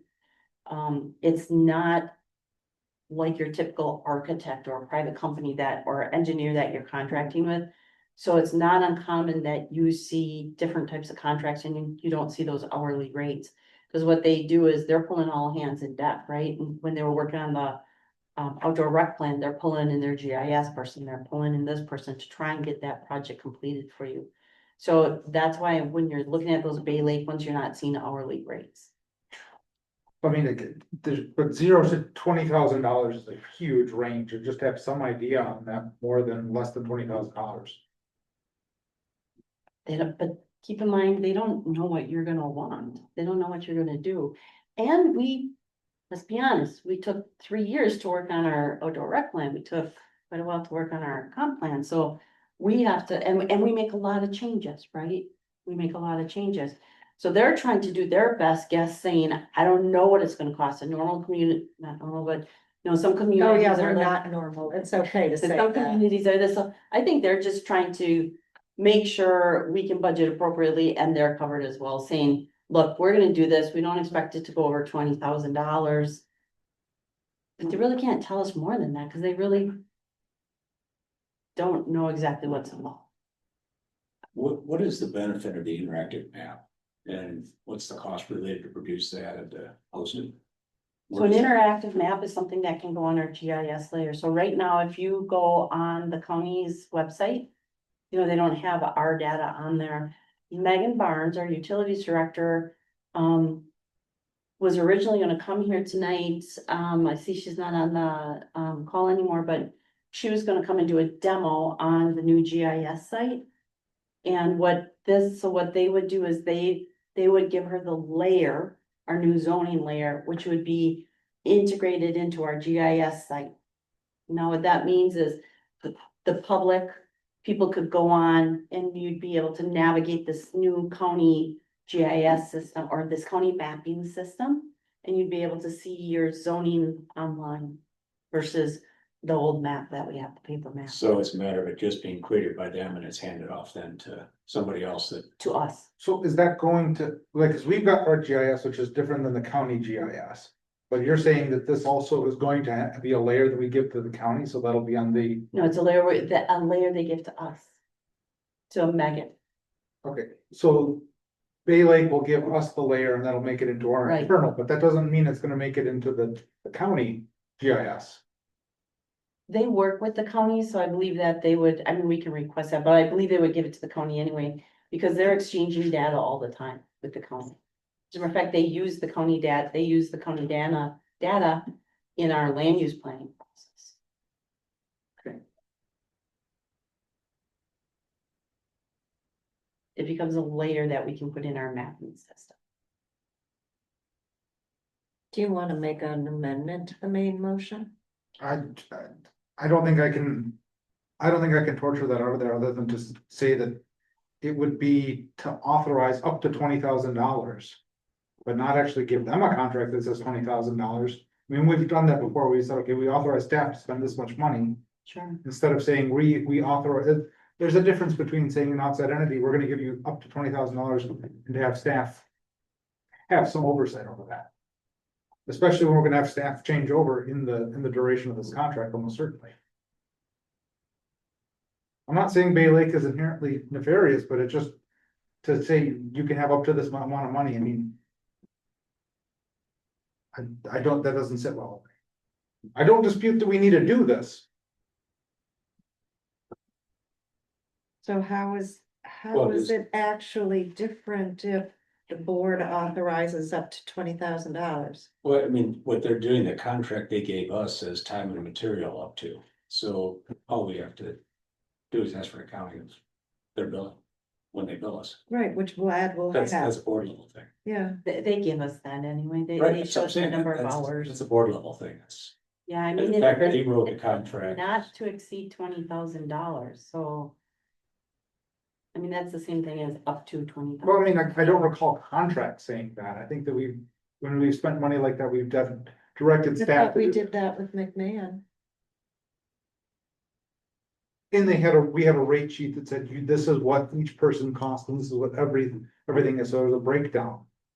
Yeah, McMahon, when they do their contracts, it's X amount, and they show you what their bill out rates are for the architect, for the I know, but engineering we side. have signed contracts for a dollar amount without a rate, just for a dollar amount, not to exceed. But we knew what we were asking for. We were saying we want X done and we're gonna give you Y. We're Yeah, saying we we want you don't to know what do, X is yet. We have Bay Lake doesn't know what X is from us. exactly. Denise, you're correct, like when we did the architecture or design services where they come in and design a building, it was up to $25,000 is what we had approved on.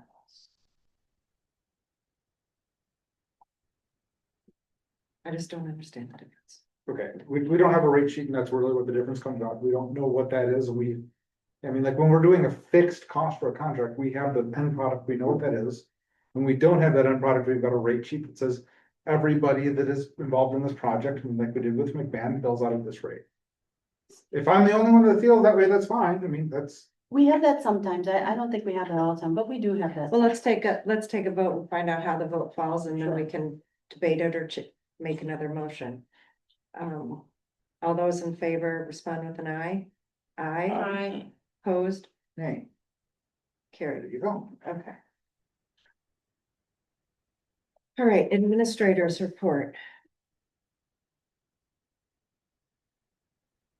Can we discuss? I would like to have a conversation about the league's summary of the housing bill packages. I mean, in a month from now, maybe we'll know some definitive things. But I had some very specific questions pertaining to how it was presented now. It could change by next month. Yeah. I don't know if there could be more amendments or what happens with the public hearings that they held about 10 days ago or something, but is that a possibility to have an agenda item for sure pertaining to that? Sure. Okay. Well, let me explain. So I was gonna bring you housing amendments. We talked about if I had time. So I did work on those along with some other amendments we had talked about in the past. So I had those, I was ready to go until I saw this, and then I was like, well, this would conflict with what I was proposing to, because my proposal would allow new ADUs under certain conditions. The state bill would not allow new buildings to be, you couldn't build a building to be an ADU. So I just put a halt on it, but I have the other stuff in there I'm gonna bring in, like we talked about the amendment to the haloid lights and stuff like that. We never brought that back, so that's in that amendment too. One thing that I wanted to make sure we addressed was, I know there was some definitions, like your zoning board is usually your plan commission, to clean some of that language up and stuff that is in our codes. So anyways, what I'll do is if this passes in time, I'll bring those proposed amendments for ADUs in. If not, this will just come as a separate agenda item that we can talk about. I had a thought on ADUs too, I'd like to share with you. It's really incentivizing permitting ADUs with deed restriction. There's some interesting things that I came across. I'll shoot you an email with it. Yeah, just real quickly, one of the things I had was, if it's for, medical reasons, like such as for a family member or a caregiver or something.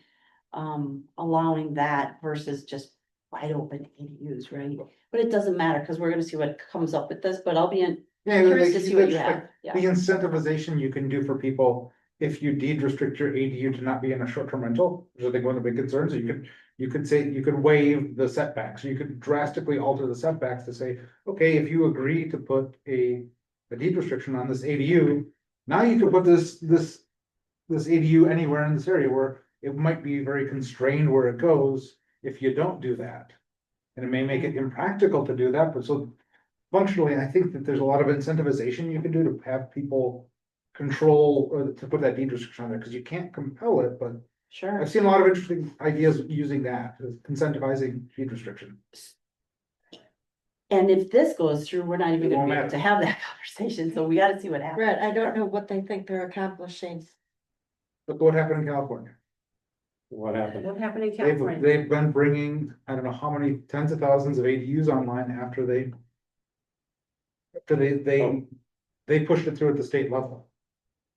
Mhm. I mean, it's a little bit of, it is. It's not all bad. It certainly doesn't feel good from us, but it's not all bad. And we do have properties, like I have people, I can remember them on Bay Shore Drive where. The woman is like, we have a garage, there's this large attic, we wanna turn it into an apartment. I'm sorry, you can't, this would help them, I mean, that's an old existing building that, they'd be able to use for that purpose. Or we do have people who, when you walk into the home, you go up to a bonus room. That could be an ADU unit, so I think we do have people that would be able to take advantage of the state law if it changed. Is this restricted just to family members? No, not the state law. Right, it's wide open to, it says, the way it reads, it's like it's open to anybody, one or two people or persons. It does, but further down, it says that the municipality can restrict it to, No few short-term areas. rental, right? Well, yeah, good. Well, it could be a long-term rental. It could be a long-term rental. It's not all bad. Yeah. No, that's not bad at all. Long-term renters. Yeah. Okay. Matters to be placed on a future agenda referred to committee. Does anybody have anything other than what we discussed here tonight?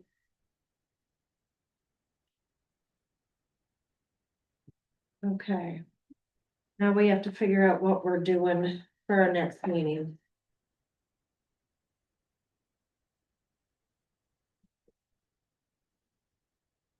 You're talking about date wise. Yeah. Yep,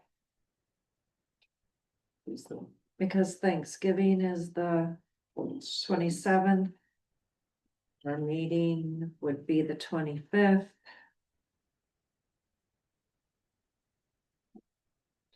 We've just done that in past years. I mean, I remember a lot of planning commission meetings that Tuesday.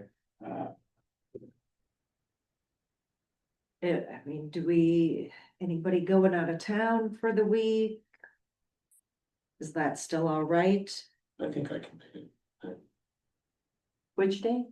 The normal day, Oh, the 25th. yeah, Wednesday would be a bad day, but Tuesday should be fine. okay, all right. So that will stay. Oh, I have a question. This isn't the plan, commission, but board's gonna have a public hearing on the 17th, which is a Monday. Is there gonna be a board meeting on the 16th then? The 18th, 18th, 17th, I mean 18th. budget hearing, the Yeah. 18th is a regular. Okay, so there are two in a row. Right. Okay. so then December, we're looking at, the day before Christmas Eve. And 23rd. I don't, Don't we usually skip to some? we do, and I just don't know that with everything that's going on and Oh. with Julie's departure, if we can do that. Can we move it up a week? The board meets I think the it's 16th. On the 18th. The only thing that, We could move. 30th. We could have it on Monday, the 15th. I don't know if there's anything else scheduled. We could have it the 18th. That's a lot on staff to get 2 huge packets done in I for 1 wouldn't- week. I wouldn't be able to make it on the 15th. I think we should try for the 18th. It is a lot, Denise, but seriously, now we are like, all we do is packets and meetings, packets and meetings, packets and meetings, so we're doing it now. Let's just get them done. Let's get those big projects just done. It's a Thursday. Okay.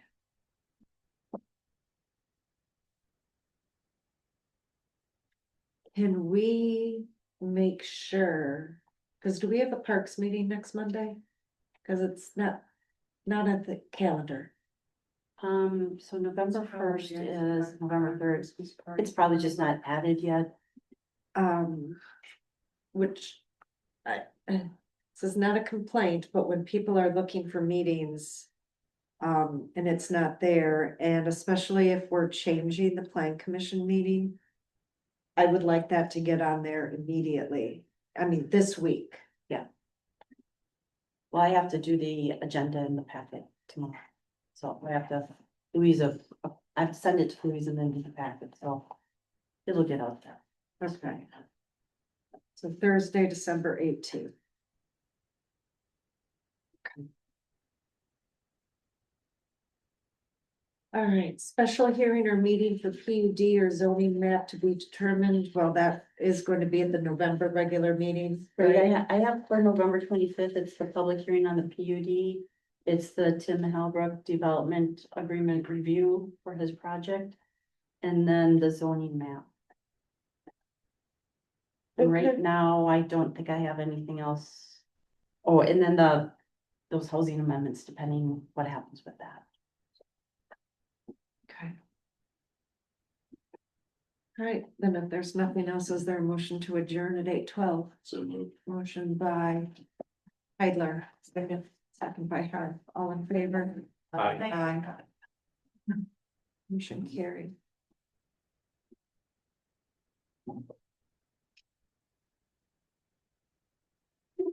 Thank you for your.